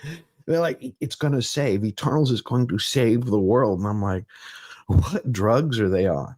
Inclusive. By the way, in the video game, because I'm covering it, they don't internally, they won't call things woke. They say inclusive content. Of course. But that's their fun word for woke, basically. Wow. Well, let's finish this real quick and then we'll move on. Okay. So it goes here. The Insiders, says one former Pixar employee who did not work directly on the show, but had seen it and asked to remain anonymous. The Insiders note that the episode had changed significantly from older footage that has circulated on social media last week and showed the character deliberating over which bathroom to use. So it's just very frustrating that Disney has decided to spend money to not save lives. Go fuck yourself. No, stop it. It's so I hate these people so much. It goes back to like the X-Men point, is that if you wanted to tell a story based on your experience as a trans person, there are two ways you can do it. You can do it the universalist way, by trying to translate your own personal feelings and your interaction with what you perceive as being a repressive society into the universe that you're writing for. And you find the universal things that unite other people with similar experiences. That's what Bryan Singer did. That is what Bo DeMeo sounds like he did. I've not seen that one, but it sounds like it's roughly the same approach, because lots of people, for lots of different reasons, feel outcast. And so you can draw on your personal experience, but then always relate it back to what everybody else feels that is similar to that. That's how you tell a story.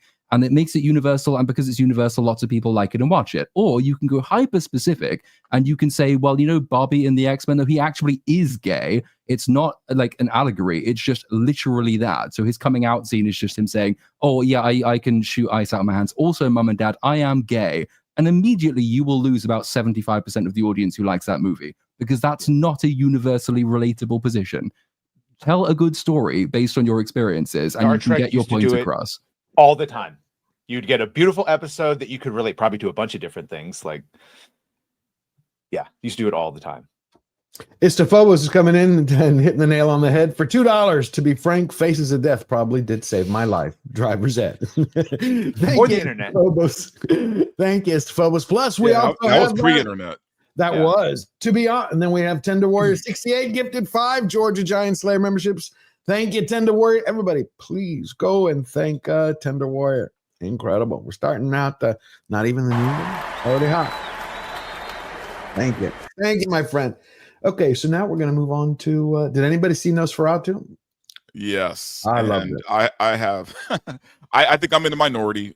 Don't tell me. My friend did not like That's it. why either. I Everyone showed else up, seemed to love George. it. That's the other reason why I showed up. Besides, you guys had Star Trek was a mess. I'm sorry. I look, and I've already said I maybe I missed something. Maybe I watched a different movie than all these other guys watched. Like I said, I know Chris loved it, Gary loved it, a lot of people loved it. It drove me crazy. I didn't get it. I'm like, Robert Eggers is a bit of an acquired taste, though. Most of it was me being bored. The other half of me was like, "What am I watching, man?" Like it's not a horror film. It's not a. It's a remake of F.W. Murnau's 1922. Right, and I respect the original for what it is. And Werner Herzog, he gives a nod to him, a nod to Coppola's Bram Stoker. But visually, it was amazing, right? Like visually, it was very good. I'll give it the cinematography; it was good. I give it that. Okay. Costumes were good, but the story just kind of lacked for me, and the way that they ended. And maybe it's true to the ending of the original. It's so anticlimactic, dude. It's like, okay, this is how we get rid of this dark evil force. This is how we do it. Okay, I'm out. It's like I don't know if we should do spoilers. I mean, it's a 200-year-old book. I mean, people want to watch it. I'm not going to spoil it for him, but it's. I love the way he started it. I love the prayer. That's the only spoiler I'm going to give. That's I don't want to ruin it for people. I love the. Anyway, so whoever saw it, we heard from Verbal. Okay, but I think I'm in the minority. I think everyone else seems to like. Do you like Eggers? I think that's the thing. Eggers has. I do like Eggers. Okay, so I love The Lighthouse. And what about Northman and Have you Witch? seen The Witch? Yeah, Northman's good too.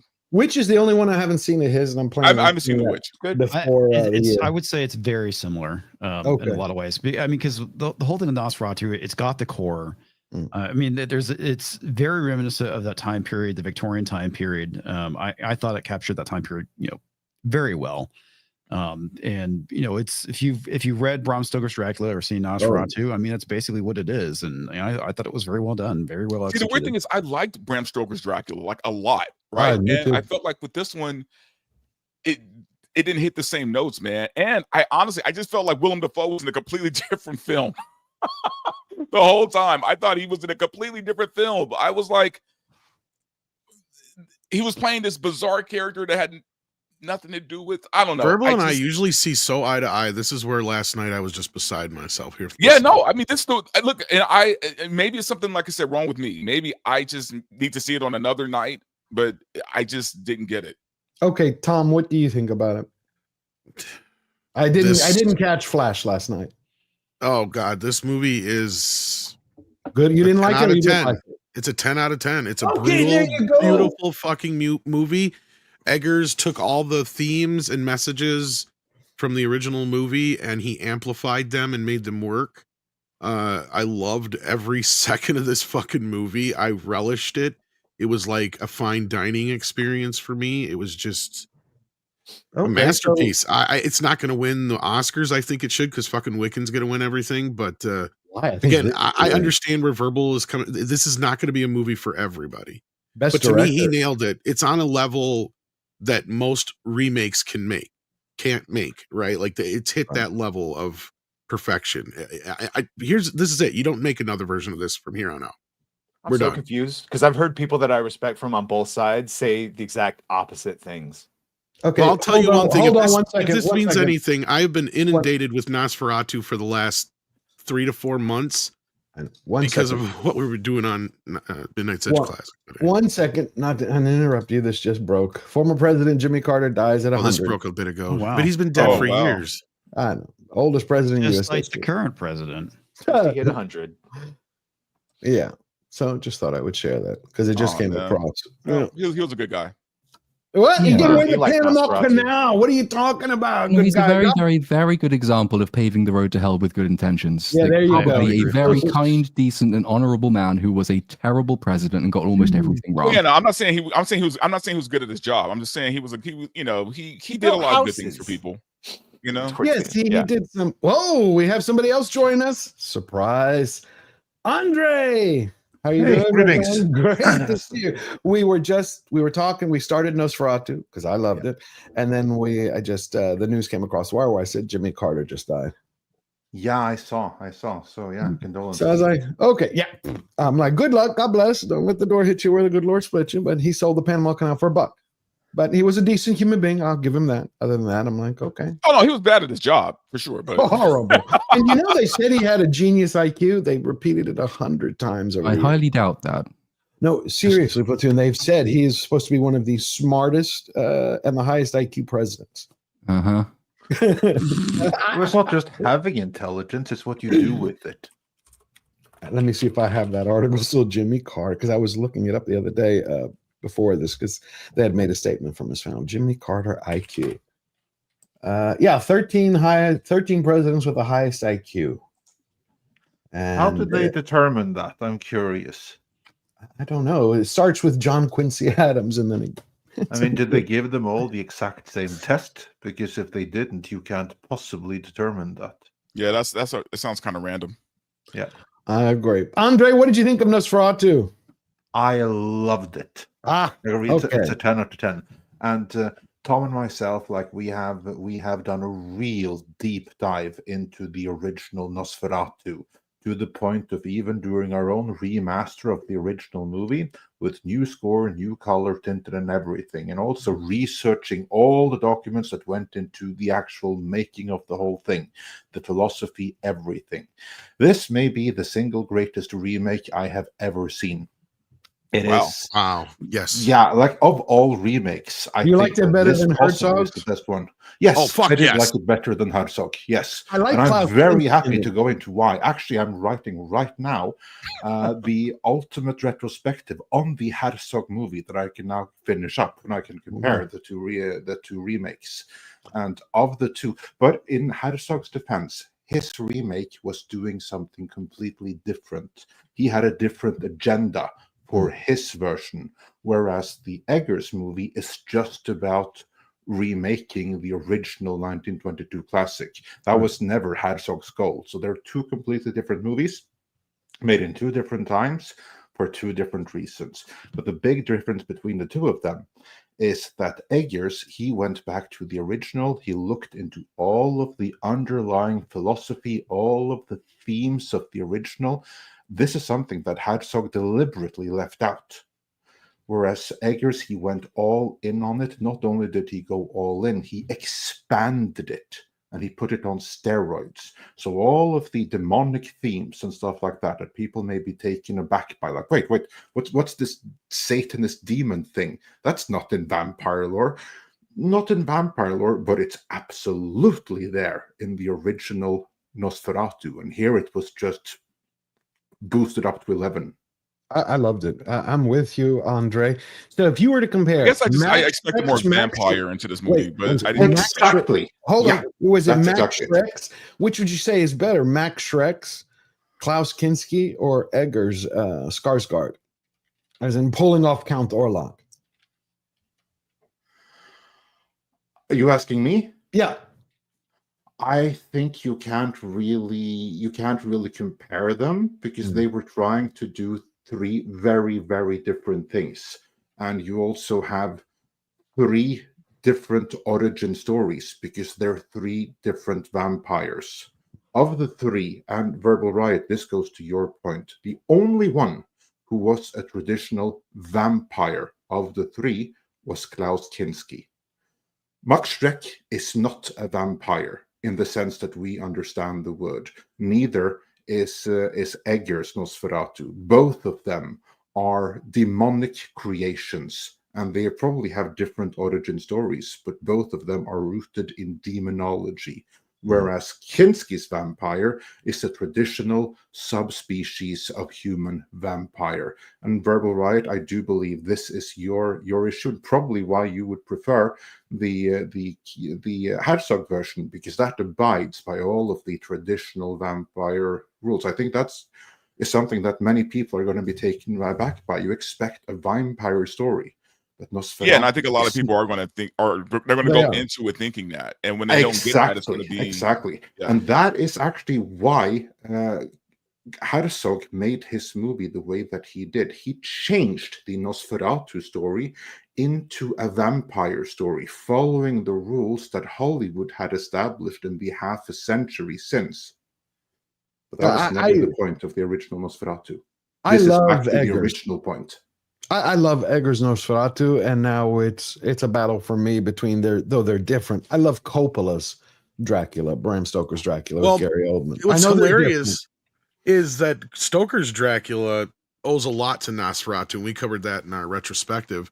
Because as I was watching it, after being just bombarded with Nosferatu for months, I'm watching Bram Stoker's Dracula, and I get a hold of Andre. I'm like, when was the last time you watched this movie by chance? And he's like, oh, it's been a while. I'm like, and I start sending him clips, and he's like, Jesus. And he starts seeing exactly what I'm seeing. And that's where I think in some cases in this film, in this remake, I think Eggers avoided certain shots and incidences that from the original film, some iconic moments on purpose, because Coppola already aped them. And then Coppola had to turn around and ape the ending of Nosferatu for his version, because the way he had made the movie, the audience didn't like the original ending because it just ended the way the book did. And they didn't want Winona Ryder to end up with Keanu Reeves. They wanted her to wind up with Gary Oldman instead. Right. So and that's where this movie, I was like that. Did you see what I said, Andre, with the final shot? Yeah, absolutely. And also in it, he partially aped Herzog. In this movie here, there was a lot of references to Herzog's remake. There was. But absolutely there was. 1 second, Comix Division has to leave. I don't mean to interrupt you, Andre. 1 second. No, Comix Comics, thank you so much for coming, my friend. You want to tell everybody what you have coming up and where they can find you? Oh, yeah, sure. You can find me on my channel, which is Comix Division. As well, you can follow me on Twitter. And as far as what I got coming up, I'll be streaming tomorrow at 9 p.m. Central. I stream every Monday and Thursday at 9 p.m. Central Time, so you can come check me out then. Wonderful. Thank you so much, my friend. I want to wish you a very, very happy New Year, and I hope you come back soon. Oh, absolutely. Yeah, it was very fun. Sorry I couldn't stay as long as I would have liked, but I'm unfortunately in the middle of working on a project that I need to get done by the end of the week. So I need to get back to taking care of that. Platoon, it was good seeing you again. Same thing, Verbal Riot. Angry Badger, I think we've met before. Yeah, Chris's funeral for Star Wars, which I'm sure that's we'll probably right. have different That was funerals it. coming up. Yeah. And Andre, good seeing you. And Tom, Yeah, pleasure likewise. as always. And George, it's good seeing you, man. You guys Great take to care. see you, my friend. Thank you. Have a good one. Man. And then we also got Blitzen gave 10 Georgia Giant Slayer memberships. Everybody go thank Blitzen. What a great gift going into the year. What the heck was that? We went from bump to moves. I made that mistake last week. It happens. But Can thank you, I Blitzen. change my answer about my favorite Nosferatu when I think more about it? Because again, you now have 3 Nosferatus with 3 very different origin stories. You can't really compare them. But if I really have to choose one, I think I'm going to go with Skarsgård in Egger's version. Okay, I agree. I'm 100% with you there. I'm going to give a point to the Shadow of the Vampire too, because I love how that version of Nosferatu is so old he doesn't even remember his origin. And I think it's all about the origin, because in our retrospective on Nosferatu, we provided 2 possible origin stories for Orlok, given the clues which are provided in the movie. And that is either he is an old count, an Eastern European nobleman who dabbled into occultism, and then he conjured Belial, and it didn't work out the way that he did. That's one possible origin story.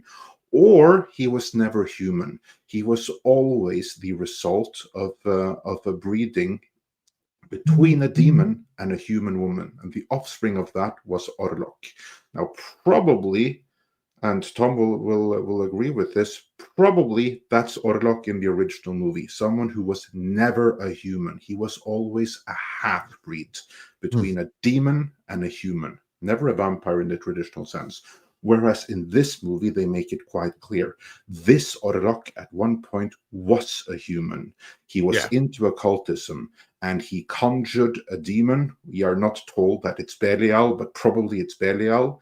And then he became a servant of Belial. And from that point on, he's a walking dead. And just the way that this was handled here, I thought he was perfect. Even his look. I really enjoyed what they did with his look. Some people, and this is something where I wish that I would have seen the movie when we had Razor Fist on Wednesday when we discussed the look. Many in the panel suspected that this was made to make him look like Vlad Tepes. No.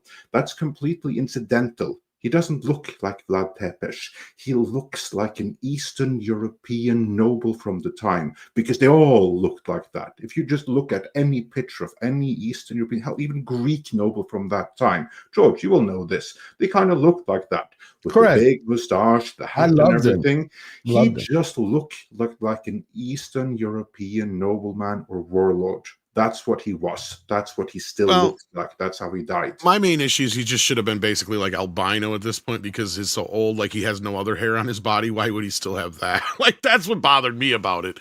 You could have had a painting of him when he was young. He's a half-breed of angels, not demons. I loved it. I was going to say, I think it's going to hit over 40 million, and I think the budget was 50 million. But the look of it, I will also say I was stunned by Depp's performance. Captain Jack's daughter.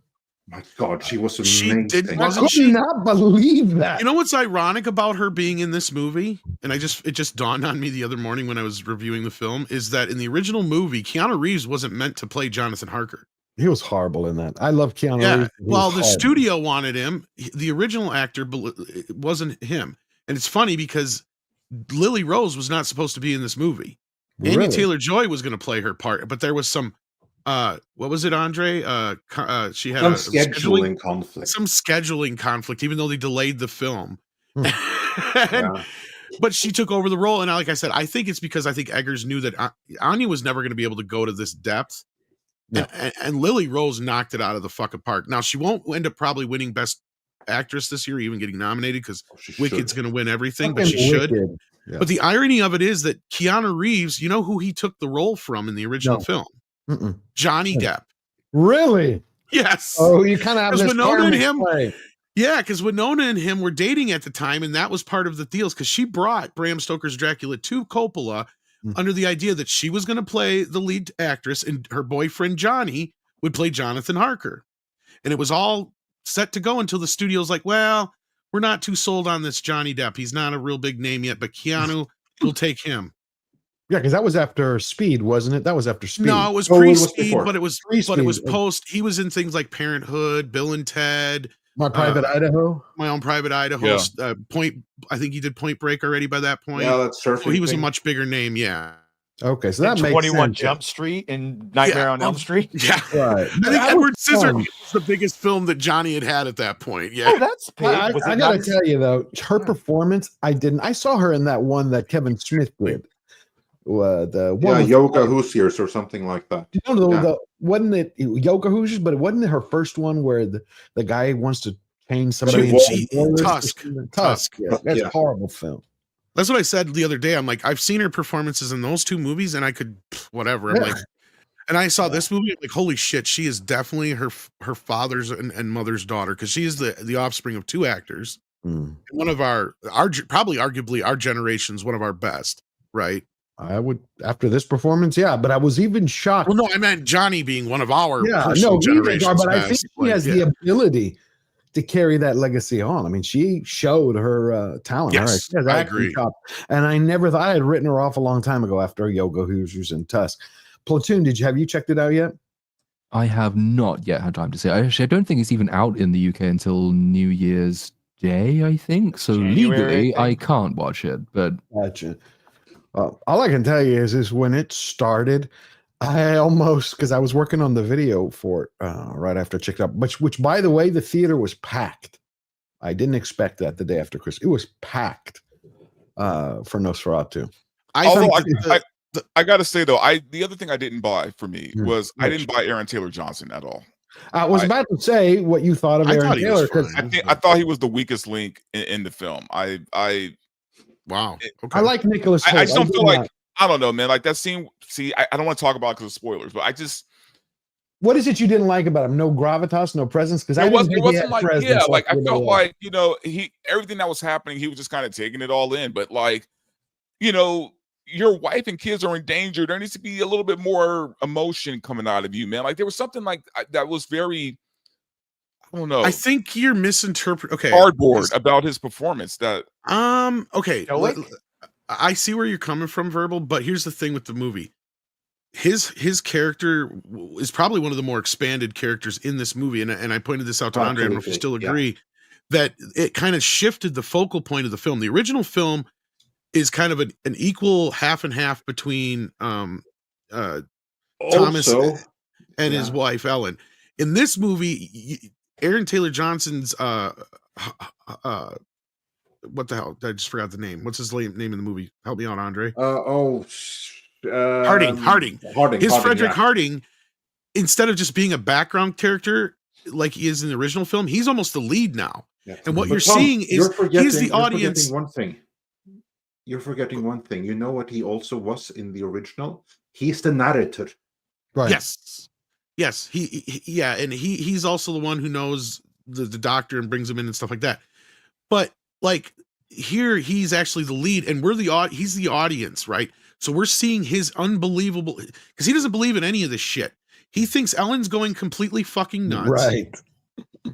And all this other shit. So like he's just dealing with all this crazy batshit crazy stuff until he doesn't understand what's going on until. But he's not the audience, because we know what she's going through. We see it. Like we're the ones watching her go through this, possession or whatever she has. Okay, so yeah, in that respect, yes, but he represents the unbelievables, the skeptics, right? Yeah. Those who don't see it before it's too fucking late. That was what I was getting to. I will say, Tom, to your point, I see your perspective, but I also understand Verbal's. I would only add this. Do you think maybe verbal? Because I felt the same way. I didn't groove to Aaron Taylor Johnson, but do you think maybe there's a little bit of aftertaste from Craven? You know, because here's the thing. I like the guy. I love Bullet Train. I loved him in Bullet Train. I think he has the potential to do some good stuff. He's very hit or miss for me, though. That's the problem. Like, he could be great in some things, and in other things, it's like, like not just bad, but almost Craven. You know what I mean? You didn't think, you didn't think it was great in Craven, though. Oh, absolutely not. No, Craven. Yeah, I was like, I will tell you who always steals it for me with Eggers is Defoe. I love Defoe. I love his ability. Oh, I love Defoe. I just felt like he was in a completely different film. He was brilliant in this. He had it a little. Yeah, I always loved Defoe. And he is the character. I mean, that's the character, man. I mean, he is. I will tell you this: is that they announced that Eggers is going to be remaking another film. He's rebooting. He's doing Nosferatu remake. Director reportedly rebooting beloved 38-year-old fantasy film, and he's got Defoe on board. This is something they've been trying to do for a while. Yeah, He's doing more Squid Games. He's doing the American Squid Games. Oh, sorry, that's David Fincher. I don't know why. Yeah, it's Labyrinth. He's going to be doing Labyrinth. And what's interesting is he was interviewed. He was interviewed about, because Defoe has done now 3 films. He's done Northman, in Lighthouse, Northman, Nosferatu, and he's supposedly going to do 2 more. Here it is. And so you had Eggers was talking about him. Where'd it go? There we go. David Lynch is one of my favorite directors. And this has obviously like a super memorable performance by Willem Dafoe as Bobby Peru. Bobby Peru, just like the country. I am just... That's from Wild at Heart. One of the luckiest people on planet Earth because Willem Dafoe likes working with me. This is the last tear you will shed in weakness. Neptune strike ye dead, Winslow! Nosferatu. I offered him 2 roles in 2 other movies last week, and hopefully one of or both of them gets made. Love Willem Dafoe. Do you recall the first time you met him before doing The Lighthouse? I mean, it's an embarrassing story because he saw The Witch and reached out to me for a meeting, and I was kind of just shocked because he had always been such a massive acting hero of mine. And so we met in an Italian restaurant in Tribeca, and I also, like, at the time was excited for someone to pay for dinner. And anyway, he's so I like Defoe. You know, I saw someone the other day on X confuse Eggers with Nicholas. I always get the guy's name wrong. Nicholas Rendig. Nicholas Windigreppen, the Danish. Yeah. They were, because they were listing his movies. They're like, Eggers has done this. I'm like, that's the wrong guy. That's Nicholas. Anyway, I like what Eggers is doing, but there are critics who are making fun of him from Screen Rant, and they're saying, you know, Eggers, his Nosferatu now has the lowest lowest Rotten Tomatoes score. There's some, look, I mean, I was surprised. I don't understand. There's Verbal's one of the few people I've talked to who didn't like the film. Mm-hmm. So I get his perspective, but I don't understand some of the others. But yeah, I think there will be a little bit. But I do feel like this movie's being repressed. My co-host said the same as Dante, that he felt it was like pacing issues, and he didn't think Lily Depp Rose's performance was good. Really? And I think the problem with a lot of people is they're going in expecting Dracula, and that's a big problem. Or just horror in general, right? Well, it is horror, but I think it's you got to if you understand what you're going in for, that's a little bit different, and that's a fair thing for people not to like it, because it's not. I don't expect everybody to have seen a 102-year-old movie, right? Like that's just too much to ask people to do. But I just want to say, like, I think the movie would be doing so much better because it is being repressed, because it's overperforming Sonic and Mufasa. It just doesn't have as many screens. It's only on 2,000 some screens. I think if this movie had another 1,000 screens, it'd possibly be the #1 film of the weekend. Everybody's talking about it. Every screening is packed. Like, it's going to go over. I think it's going to make more than its budget. Its budget was $50 million. It's already. It's Eggers, one of his cheaper films. Yeah. Yeah, because you had if I remember correctly, Northman was $70 million, and it closer to 100. But yeah. Oh, because they said it grossed $70 million. Okay. I think it was a focus. Focus features. Yeah, but I think Focus. Is it Focus? It's Focus Features, correct? Focus. Yeah. Right. I think. I mean, they have Universal company. Yeah. Look at them. I mean, they're keeping him for the prestige. It has to be. I mean, what he creates is worthy, and he's building an audience each time. Well, the word is that all the fucking popcorn buckets are selling out everywhere too for this thing. I didn't get one. They didn't. I know have that's them. the problem. Nobody can get their hands on them. I I guess. wanted the car. I wanted it. I couldn't find it. I got some film sales. Really? Really? Yeah. Yeah, and look, I'm not even saying. Look, I like Eggers. I'm not even saying this is a miss. I'm saying that it was just a miss for me. Like I think he's a great director, and I look forward to his Labyrinth movie. To be honest with you, but it just wasn't for me. That's all. Who's going to be able to replace Bowie though in that role? That's the Nobody. That's the problem. There's not very many people who can get away with in their 40s hitting on a 16-year-old and nobody gives a shit. So our last Hollywood topic before we tackle one more thing is, what does everybody think about the Odyssey that's coming out from Christopher Nolan that he's working on? I was excited until I read the cast. My only thing is if this is a grounded Odyssey, I'm out.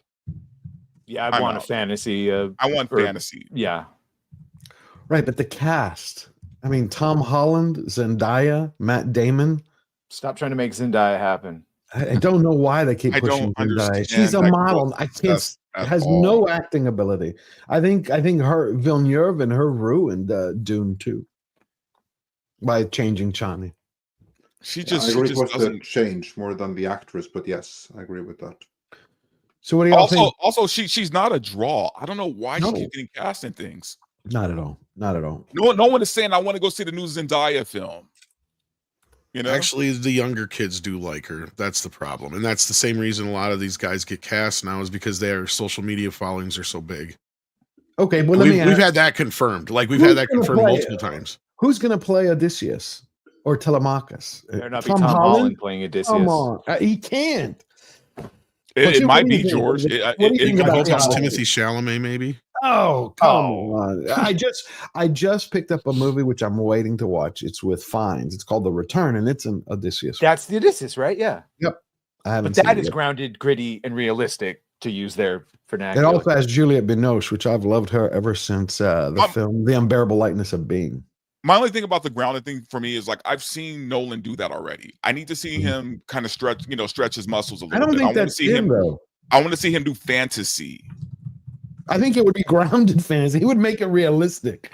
Well, Yeah, no, not I mean, look, Clash of the Titans, but an actual Cyclops. Right. I mean, yes, that's what I'm talking about. Like, it could be grounded as far as like it could be gritty, but it needs to be fantasy though.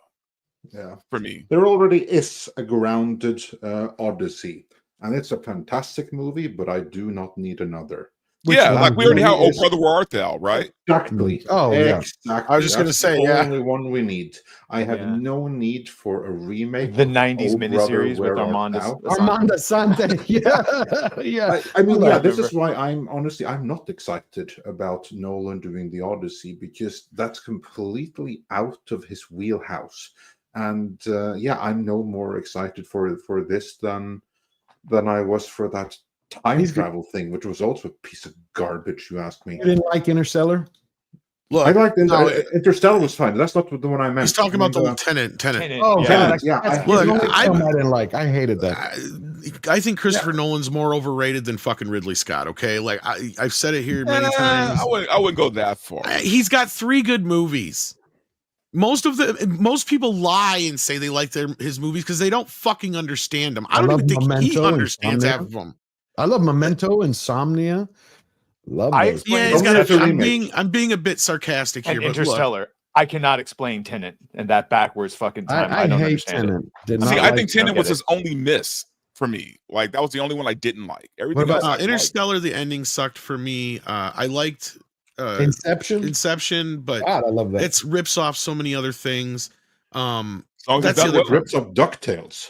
Yeah, and then The Dark Knight Rises was a fucking trash fire. It wasn't. I enjoyed it. Oh, people It are too wasn't nice great. to that It wasn't fucking that movie. bad, though. People I are still too enjoyed it. nice to that movie.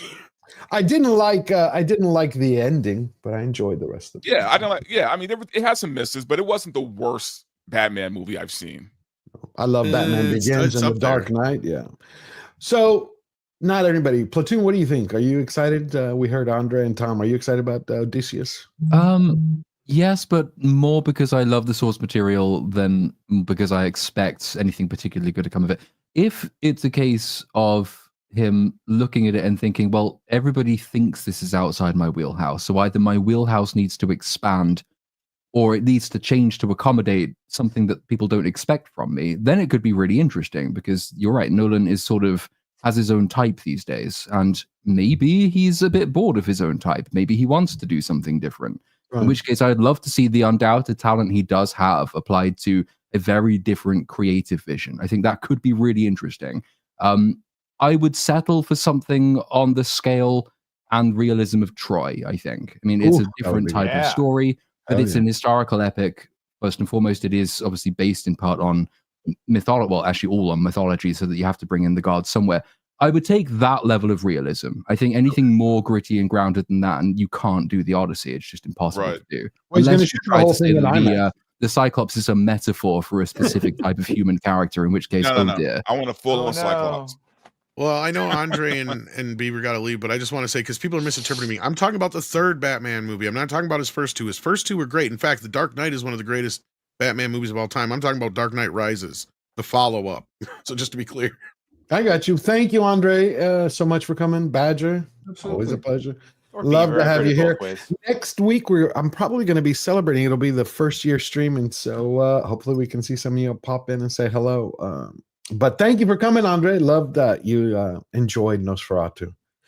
Yeah, I loved it. So yeah, thanks for having me. Sorry I was late and I have to leave early. Oh, but, no. At least I'll say pop in. And Yeah, everyone, no. pleasure to be here, and Happy New Year. Happy New Year to you. Do you have anything coming up we should tell everybody about this week? Well, we dropped a video just a little while ago on DC and the issues there, and another one earlier today on Star Trek, and of course we're working on another Nosferatu video right now, and then just check back for the live stream tomorrow for more updates. Wonderful. Yeah, I saw your Star Trek video.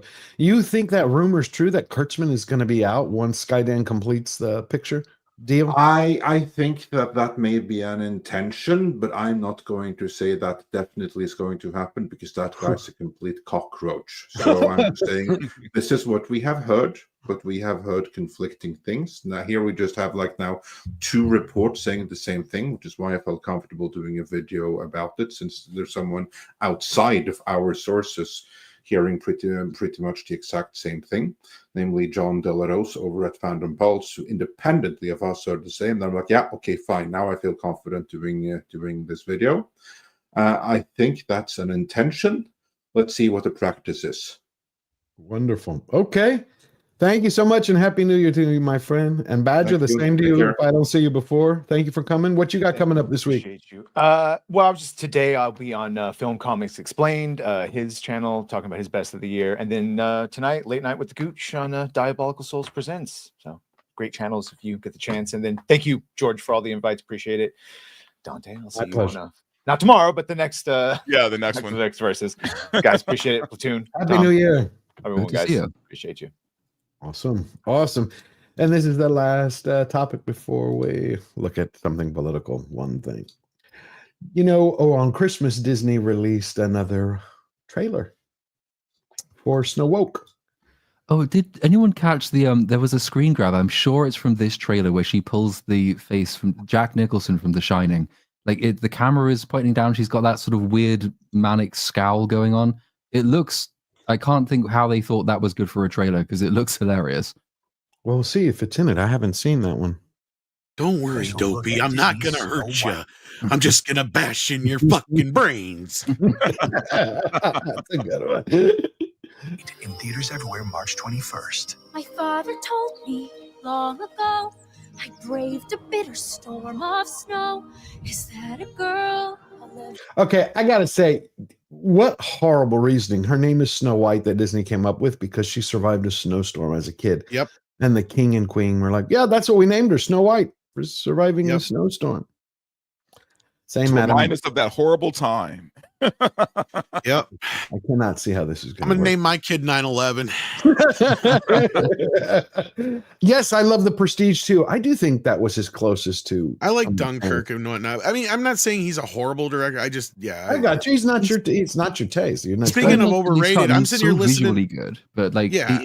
there's a lot of stuff. A lot of the times, character is missing. Like, I can't hear it. Is obviously the most famous complaint. Like Dunkirk, I thought was one of the really good examples of that. It looks very impressive, and I can't tell you very much about any of the characters in it. And then you compare it to the 1950s version, which is so full of character and little bits of humor and all that bleakness. And it's such a well-written, paced, varied film. It's just that soured me, I think, more on Dunkirk, having then seen the original after it, because there's so much that he just cuts out, and I don't know why. I think Platoon's right. I think the answer is that Nolan is an AI. Nolan. We'll figure it out eventually. It's going to take us some time. But as far as Snow White goes, like, I'm sitting here listening to this bitch sing. Like, why do people keep saying that she can sing? I actually have a background and training in all this shit. I'm listening to this shit going, she doesn't have range. She has a decent Broadway voice, but that's it. And what's a Broadway voice? It means you don't have to sing. It just means you can project your voice. Yeah, she can hit the high notes, but we talked about this before, Tom. She doesn't have the ability. No. She can't go up and down the scale. She can't. She's not. Let's see what the rest of this. I want to see if that scene is in there that Platoon was talking about. Her voice is wretched. I'm sorry.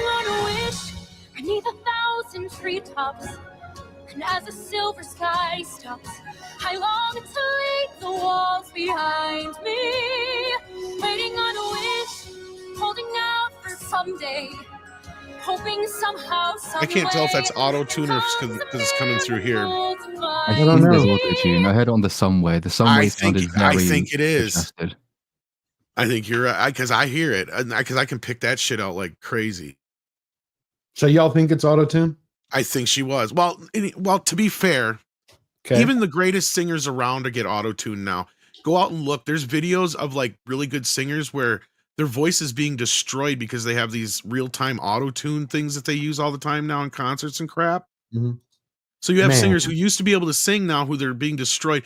And they're using it on everything, things you wouldn't even imagine now. The new Queen album they remastered, they actually used auto-tune on fucking Freddie Mercury. No. How can you do that? You can't do that to Freddie Mercury.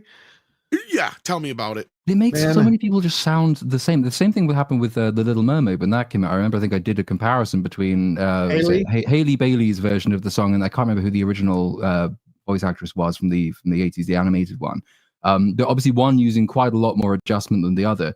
But what gives people their distinctive singing voices is quite often the things they do slightly wrong, or like the slight flaws that come through. That's what makes that person distinct from any other singer. And if you auto-tune it out, I'm struggling to tell the difference, really, even between Hailey Bailey and Rachel Ziegler at this point. It's just it just sounds like generic pop bitch. It's just what's great. The problem with somebody like Freddie is, and that's exactly it. Platoon is like he already has perfect pitch, but to get to his perfect pitch, he has these pits and valleys that he goes through, in his voice. So what the machine does is take out all the little nuances that make Freddie fucking Mercury. Yeah, I know. That's disgusting. That's disgusting. But we have what's great about here at Slayer Nation. Everybody here has something to offer. Benjamin Jansen is producing an album, producing music, and he's a music producer. Benjamin, do you think that, I'm curious what he thinks. You think that's auto-tuned? Leave it your thoughts in the chat. I'd love to hear that. What you have to say about it. Let's finish this up. I close my eyes and see the girl I meant to be. Is she a part of me? I've had to hide. Oh, there's definitely auto-tune in there. Disney Snow White. Yeah, snow crap. It's not going anywhere. But did you see? It hasn't been hit that hard. That Park Place was talking about how hard it was hit in the ratio. I don't think I can make. Has anybody even seen it though? That's only 178,000 views. Yeah, since Christmas. So 3.4K up likes and 22,000. They did seem to release it very quietly, didn't they? Because I only found out about it on a stream long after it had come out. I didn't even know there was another trailer. So they don't seem to have made a big splash with this one. No. I mean, what do you think it's going to do? I mean, I think it's going to bomb. We've had this debate for a while now here, Platoon, that a lot of people are like, well, will it work? But I thought that Mufasa proved that this whole Verbal, weren't you saying last night you were hearing from someone inside there that they're basically washing their hands of it? And I'm not surprised anyway, because I mean, yeah, look, they have to put it out. They have to put it out. They made too many deals with people. But they're literally going to drop it and just forget about it. Like it's a loss. They've already counted as a loss. Okay, well, I guess that'll be the end of her career. And with that said, you can't tell me she's going to keep going, Verbal. She's done. She's done. Okay. Like I think after this movie, she might have one more thing in the can, probably. But if you check her IMDb page, there's not a lot coming up for her, and there's not going to be. In fact, I kind of predict this year, 225, she's probably going to get dropped from her agency. That would be interesting. I really think this is happening. I think she's going to get dropped. Yeah, I think he's right. And I said this last night too, agreeing with him on that. I said, yeah, what you'll end up happening is in about a year, they'll do an interview with her and she'll be like, oh, I decided I don't want to work in Hollywood so much. I wanted to work more on Broadway, which is translation for I can't get any fucking work in Hollywood anymore. That's exactly she's been saying that for a while, that her dream was Broadway. She first started, she's like, oh, my dream was always to be in movies right after she got cast by Spielberg. Then after Shazam! Fury of the Gods, she was like, my dream has always been to be on Broadway. She kind of goes back and forth. But you know what, though? She'll fit better on Broadway anyway, man. It's like I said, it's Broadway is a lot of pretentious people. Like, yeah, she's well known enough. And audiences, right? Audiences, they want their actors to be pretentious and obnoxious. So she'll do well on Broadway. Okay. Yeah. But she's not built for the screen. And especially with her mouth. Come on. And I think Cynthia Erivo is going to be the same thing.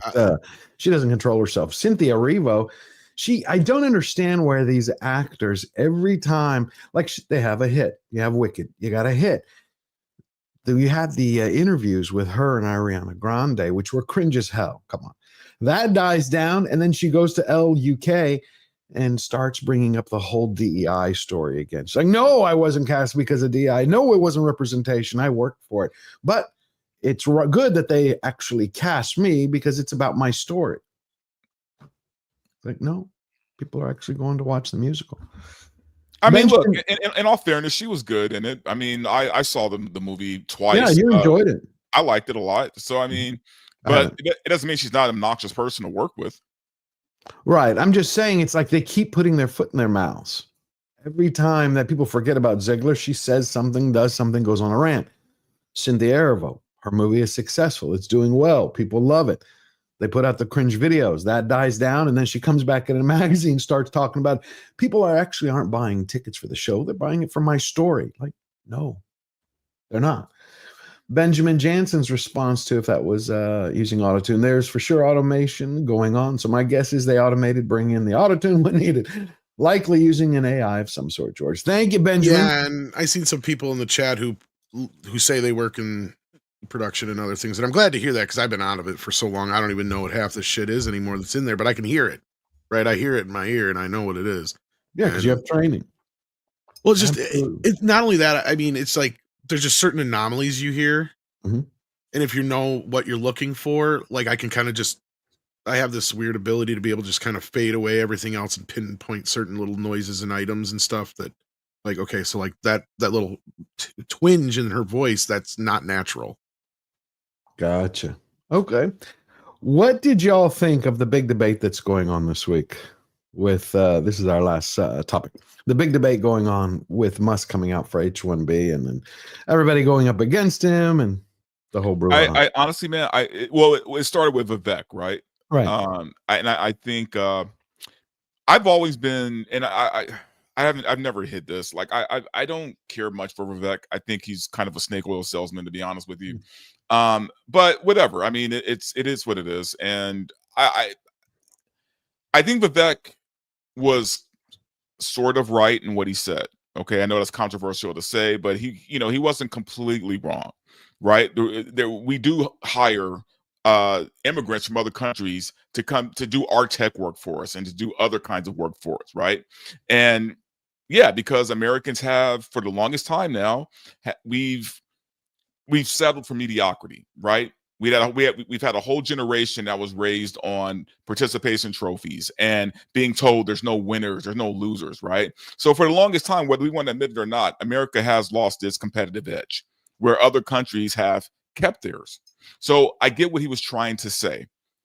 He just said it all the wrong way. But do you think, I mean, but again, Americans who have studied and trained and prepared for the job and had the jobs have been replaced for cheaper pay, replacing them with people who are going to take less pay than them. A lot of people view it as this is just a way to cut costs for the company so they could increase their profits. Yeah. I know the argument that he was putting out there was, oh, well, look, when you're watching television and you're playing video games, you don't create a culture. I don't see it that way at all. But that's what I mean. He said it all the wrong way. Like what he could have said was, at one time, America, we did everything ourselves and we were a great nation. We kind of fell behind in years, but it's time to get back to that. And if it was a more positive pro-America message, I think people would have taken that a lot better than the way he worded everything, making it sound like the way he worded everything, it was very accusatory, right? And I think a lot of Americans, especially on the right, took it that way as accusatory. So I also think that Silicon Valley, the Silicon Valley big tech who have supported Trump and MAGA, just also had a wake-up call because they want to continue those programs. There was well, they do, but they also, they do want to tweak them. So there's been a lot of confusion about precisely what is being discussed when a lot of the argument comes from people talking across purposes. So there is the argument about H1B visas, but a lot of the figures that were being cited, the really high figures, were actually just the number of applications received, not the number of applications awarded or accepted, for example. So lots of the higher sounding numbers are not actually accurate. Then there's the question of, I think, a conflation between lower and medium skilled immigrants who are working in tech, but also in a number of other sectors, and the truly high skilled people, the top 0.1%, who H1B was nominally designed to target. The fact that it doesn't is a problem that should be addressed. And I think Elon Musk has said for a very long time that he thinks that should be addressed with a number of basic measures, upping salary caps, all the rest of that stuff. The problem is that it's such a vituperative issue, though, because you've had for such a very long time such a completely dysfunctional system that obviously everyone's very het up about it. So people now stop drawing the proper distinctions between the types of immigration we're talking about because everyone just hates immigration generally. And that's not particularly healthy. There's been some really useful stuff to come out of it. I think it's a handy debate to have. It's helpful to remind the big tech supporters of Donald Trump that actually their agenda and the traditional MAGA agenda does not really line up. It's always going to be an awkward marriage because you've got a bunch of people who benefit from having no tariffs and lots of cheaper immigration versus lots of people who think that tariffs are a way to support them in their jobs and industries and they don't want to see those disappear. That was always going to be a conflict that had to come out eventually. It's probably better to have it now than during the administration. But it's also unfortunately revealed, I think, there are a number of fairly unreconstructed types in the MAGA camp who really ought to be excised from it. And I say this with the best will in the world, not trying to bracket all of these people together. Right. But there is a reason when, say, William Buckley creates the conservative movement in the 60s and 70s, one of the first things he had to do was get rid of, say, the John Birch Society. There are a number of unpalatable people, as there are in every country, who will cotton onto any agenda they think best serves their interests, as is natural. But it's not always great for your political movement to have those associated. So big tech could do with being reminded that Indians are not the be-all and end-all of things, but also people who think that Indians are the worst thing ever probably shouldn't be part of any mainstream political movement because that's basically just unabashed racism. Right. When it comes to racism and bigotry, that doesn't belong anywhere. I like what you're saying. I'm looking at it as, how do you take care of your country first? The people, we're talking about the 200,000 who were fired over the last 8 years from SoftBank that were told they had to train their replacements in order to get their severance pay. I mean, come on. It's like that's the kind of stuff that needs to be fixed. When you're looking for the best or the brightest, get them from all over the world. I was looking at Singapore's system for right now because I just started Istophobos, another incredible member in the chat. I think I'm going to bring him on this week and we can talk about it. But he was sending me a lot of information, a lot of research, and that put me, you go in that internet rabbit hole. So I started looking at Singapore system. They have they allow to bring in, the best and the brightest from around the world. But one, they apply a quota system per industry. Two, when a company wants to bring in someone from outside of Singapore, they pay a fee. It's a very high fee, which actually ends up costing them almost 45% more than hiring local. And the government is trying to force them to find someone in their own country. They're like, if you cannot find someone here and you have to pull someone from outside of the world, from outside of our borders, cool, you're going to have to pay for that. You really need it because they don't want to have a system that imports poverty from outside into theirs and displaces their own people. I think that might work here. I mean, it can. It's also, that's what the Japanese did. So that you played that clip right at the beginning of Japan in, as it was at the 1860s. It's a really, really phenomenal story. In that 50-year period, sort of the beginning of the Meiji Restoration to the turn of the century, Japan goes from being this backwater, feudal, almost medieval society to a modern industrialized nation. It goes like Americans introduce a toy steam train in the 1880s and the Japanese think it's magic. And then by the 1980s, so in the space of a century, they have the best rail system ever, and Americans are trying to use tariffs to keep their automotive sector safe because the Japanese have just adopted. But they did that by bringing in foreign talent and experts, allowing them to revolutionize the way that business was done in the country, but not on the expectation that those experts would stay forever, leave, bring all their families, and then a bunch of other people from their own country and just create their own communities. It's a very different way of structuring your immigration system. It worked for Japan. America isn't Japan, and you do always have to adapt for your local circumstances, because Lee Kuan Yew, who created modern Singapore, always said that you can't take too many lessons from Singapore and apply them elsewhere, because you do have to account for local conditions. America's great success story has actually historically been bringing in lots and lots of people who actually are quite poor, but creating an environment where these people will try hard to attain success. They will start their own businesses. They won't be able to draw from the state because in the early days, there wasn't a welfare state for them to draw on.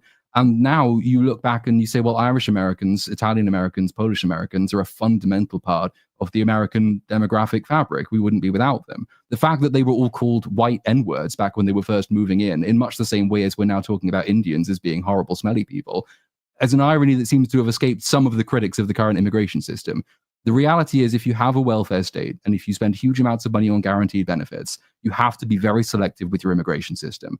If you have very minimal social safety net, you don't allow people to sponge off the state. There is no zero-sum game. You can afford to bring in lots and lots of enterprising but poor people and trust that they will make their way in your country. That's what made America great in the first place.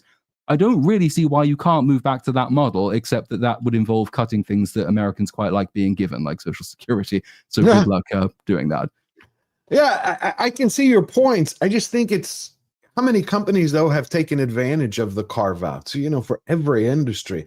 I looked at it, and it wasn't only the tech industry. It goes into tourism, real estate. I mean, there was the roofing industry tried to get a carve-out. It's how do you protect your own countrymen first? And then go, okay, let's look for the Einsteins, the Hawkings. Let's look for coding experts and bring them here. But first, you have to take care of your own citizens. How do you do both? I mean, I'm slightly skeptical, and I always have been, of the take care of your own citizens line of argument, because again, that's not the American experience. It hasn't historically been the American experience. It wasn't when America was coming up through the world and becoming the superpower that it is today.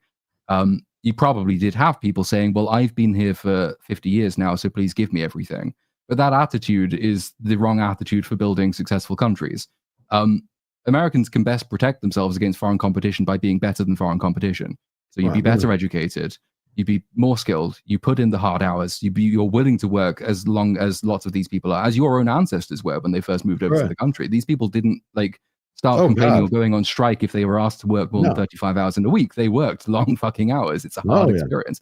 But then you also have to have a business climate that allows Americans and new immigrants to create things so you have proper competition. If an Indian firm like Infosys comes in and tries to outsource administration, or rather import administrators and then contract them out, and they might not be very proficient in the English language, that will not work for them if there is a very proficient American equivalent of Infosys. But it's so difficult to set up these big companies because of the amount of taxes you have to pay, regulations you have to follow, reporting standards, environmental protection stuff, diversity quotas. All of this shit makes your companies non-competitive, which means that, of course, you are under threat from foreign cheaper imports because you can't actually create your own competitors to those companies. So really the answer is a wholesale and I'm already now saying this knowing that it won't happen, a wholesale reevaluation of how you approach business formation, business taxation. You need to get back to a competitive enterprise economy, and you have to start minimizing the amount of benefits you hand out to everyone. Then in fair and free competition, Americans, because of their innate skills, their language proficiency, the education system you could have if you wanted to, would automatically outcompete anyone who's being brought over from the University of Bangalore, for example. I agree with you, but then we would have to start by restructuring education, because education has turned into, recruitment camps, programming, for pushing an agenda at this very same time. How do you have people who want to compete, who did go? There's 320,000 Americans who go every year and get STEM degrees in the United States. But you listen to a majority of them, meaning the articles written about them, I haven't talked to 320,000 people. And they're saying that they're being overlooked for the jobs they were trained for. That's what I'm trying, when I meant by taking care of your own. They're saying that we did everything they taught us. We went to school. We learned to code. And now they're hiring someone at, 30 to 40% off. Again, when you were talking about generations prior, my granddad worked 22 hours every day. He slept like 2 hours a day. That was his job. His kids didn't see him. I was his grandchild. His grandchildren saw him. He's like, because I had to work my ass off to make sure everybody had a home. Food was on the table. Bills were paid. That was the work ethic I was given. But is it work ethic that they're talking about? Or is it, again, a company looking to increase profitability? That's what I'm trying to figure out. It could be a mix of both. It could be, yeah. And probably is, right? Because you've already got, there were a bunch of headlines a year or two ago of big tech companies like Google deliberately looking elsewhere, not looking to big Ivy League or technology universities in America anymore for their graduates. Because, okay, you've spent loads of money and you've got a fancy degree, and nominally that entitles you or qualifies you to work in this industry. But that's a piece of paper. What did you actually learn? Did you actually learn the skills you require, or were you told that you did, but your university has a reputation that exceeds the qualities it endows you with? That happens quite a lot, I think. You can solve a lot of the wage undercutting problem by things like, raising the salary threshold on H1B, actually returning it to the point that it was supposed to be there to serve anyway. So there are other things you can do, but I think the dangerous, slightly entitled mentality of, well, I went to university and studied, therefore give me job, is not helpful. And you're also additionally disadvantaged. Not only are universities not very good, but you're also, if you're white, probably disadvantaged because other companies have an incentive to hire people who are not white, because that's another quota system they have to tick. So you get a person who ticks a quota who will work longer for less, and you're fulfilling a legal obligation to hire a more diverse workforce. So why would you hire an American in that situation? The entire system is currently built against you. Correct. All right. Well, I love this discussion. We have a couple of super chats and we're wrapping up. Mark of Reality. Great to see you again, Mark. For $20, the debate is AstroTurf BS. I haven't heard about H1B visas since law school, but a bunch of randos just came up with it on X. Also, Trump's campaign was about the immigration that is not legal, as opposed to all of it. I agree with that. Trump believes in legal immigration. A lot of people believe there should be a quota system put back in the system. And after 1965, after Kennedy helped pass the 1965 Immigration Act, a lot of people think everything went downhill from that. But Trump is a big believer. I actually, if I remember correctly, I know he has several people that he's hired from the H1B who have an H1B visa. Thank you, Mark. He made use of the same advantages that gives him, right? He probably also hired people for a slightly lower wage than an American would demand. It'll be interesting to see how he reacts to this uproar, because like Trump responds to his fan base more than he responds to any particular ideology, I think. So I agree with that too. I'm waiting to see, because wait a minute, I actually think he made one comment about it. Hold on a minute. Here it is. We can find out. I think he did make a comment.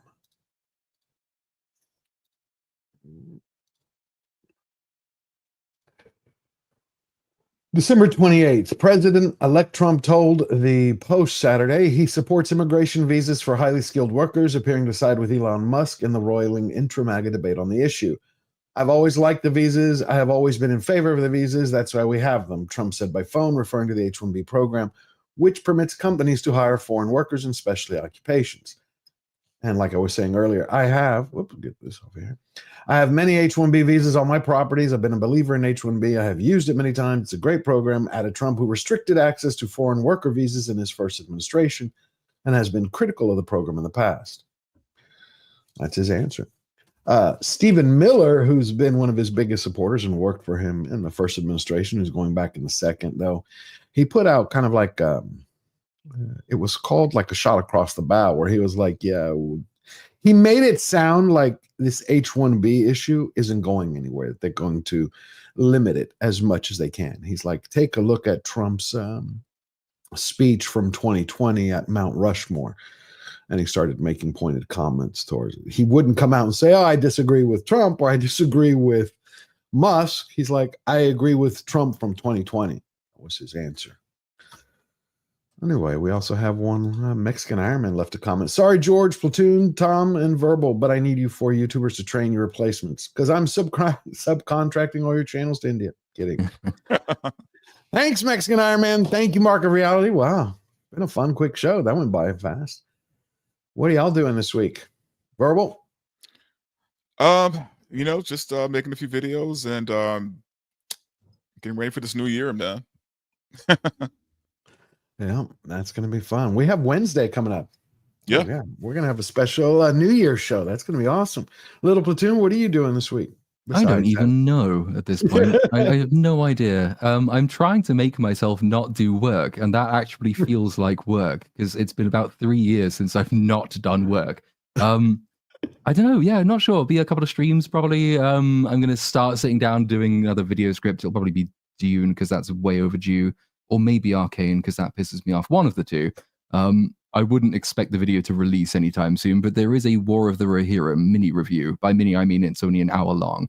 That's an hour. Mini. Yeah, mini for me. So that's out already. If anyone wants to go and see what that pointless film was about. I can't wait to watch it. I saw it pop up, and I was like, I just haven't had the time yet. So I think I'm going to try to watch it later on tonight.